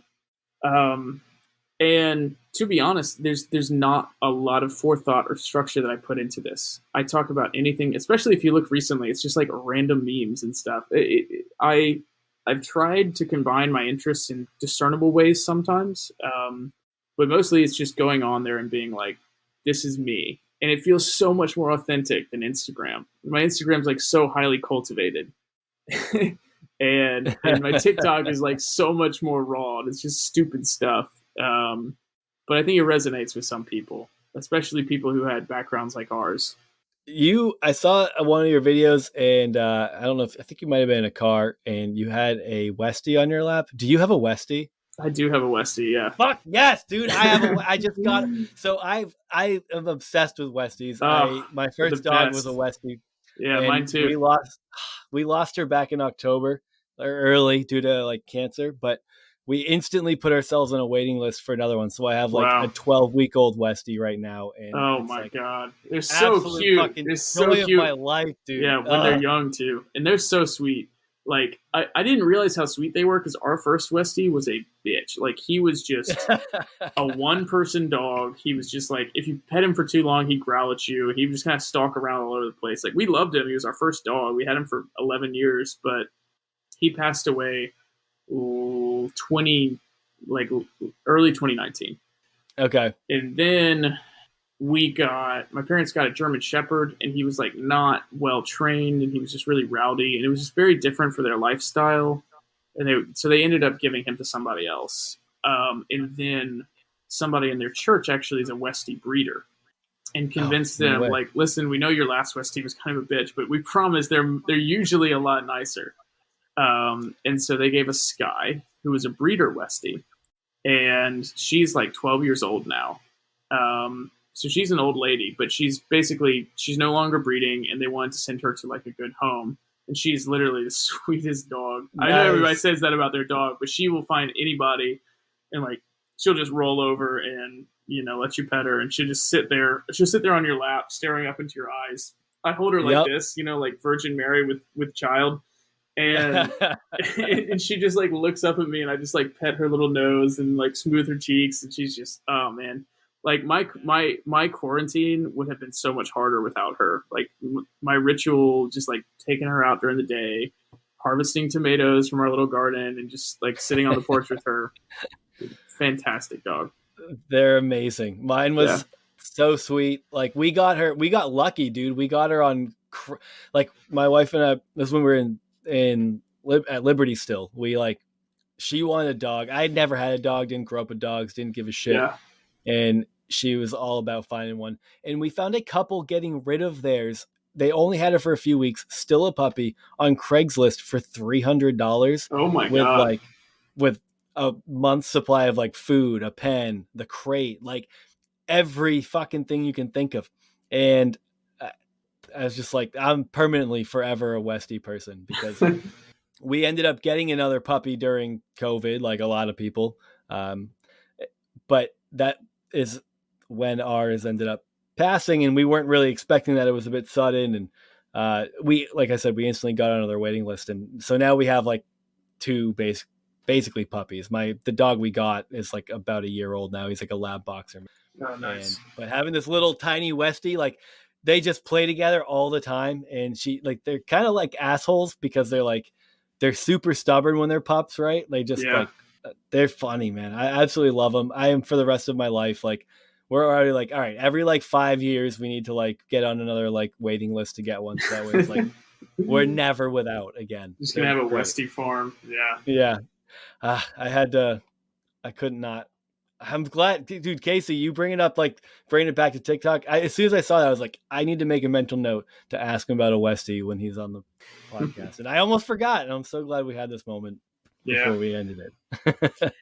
So before we break, we talked a lot about politics.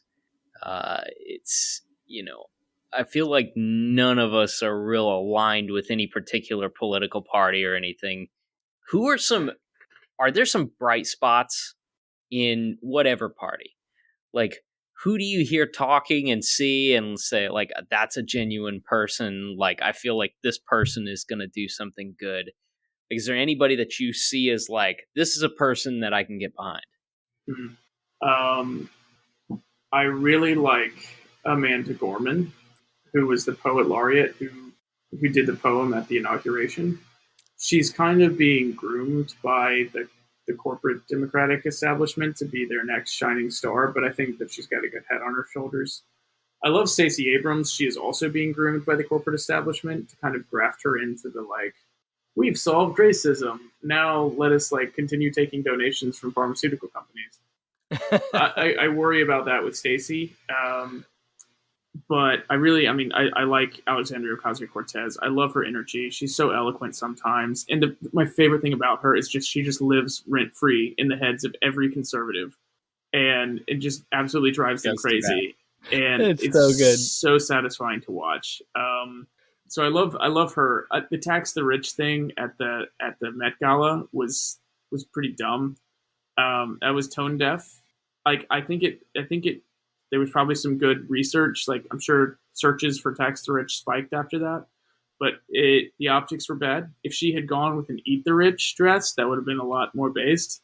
But I think that she's got a promising career ahead of her, and I appreciate that she seems resistant to bending on kind of corporate pressure to be another Nancy Pelosi. Bernie Sanders, OG, love him. Just his consistency is very admirable.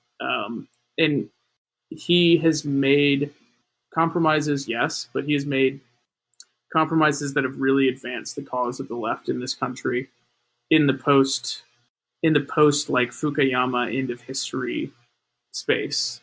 He's one of the first people to kind of re-energize the left, if that makes sense. Robert Reich, the former labor secretary, is someone who I really admire. He's really leaned into using new media to educate about like social democracy, welfare state, taxes on the rich, that sort of stuff. His channel on YouTube is Inequality Media, and he's also on TikTok. He does great on TikTok, especially since he's like 80. That's pretty great because I'm resistant to getting to TikTok, and I'm 33, so fuck me, go him. Perfect. Yeah, no, he's doing great. I'm trying to think of who else I like. I don't like a lot of people in politics, I have to admit. It's tough too. They're not very endearing people either. And I just think like I've shifted in a more kind of anarchist direction where I think that community organizing on a local level and taking care of people's needs, in like their immediate needs, as close around you as you can, and organizing on a city basis and a state basis, is sometimes a better use of your efforts than like, kind of the horse betting on which politician's going to save us. Definitely. I think that's a great point to make. Yeah. So, but the main thing, I mean, the principle of people on the left is our guiding principle would be that we're not in love with politicians, and no one politician is going to be our hero. No one politician is going to save us. We have to save us. It's all of us together. And no single politician is going to be a messianic figure that delivers us from the oppression of the owning class. Yeah. Well, there you go. You heard the man. Follow Robert Reich, AOC, Mike Pompeo on all social media. Oh, Mike. Where can people follow you? Oh, God. You can find me I'm pretty dormant on Twitter, but my Twitter is McBryde Campbell. My Instagram is Charles McBryde. So is my TikTok. It's spelled with a Y, not an I. And yeah, so until I start an OnlyFans, those would be the channels where you can find me. Perfect. We've been talking about starting OnlyFans too. I don't know. Maybe we could get a bright future ahead of us. Yeah, as an industry insider, I can tell you where you went wrong with the modeling is you got to go lewd.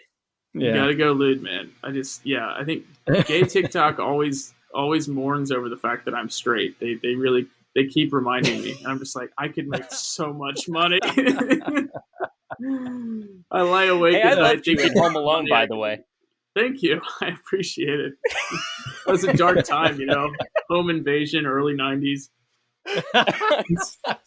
I would pay to watch you hit people with paint cans. I know that. There we go. That would be a lot of fun. That would be a funny TikTok series of me reenacting scenes from that. I should consider that. Yeah. Right? That'd be incredible. Well, it's been great to talk to you, Charles. I'm glad we could set this up.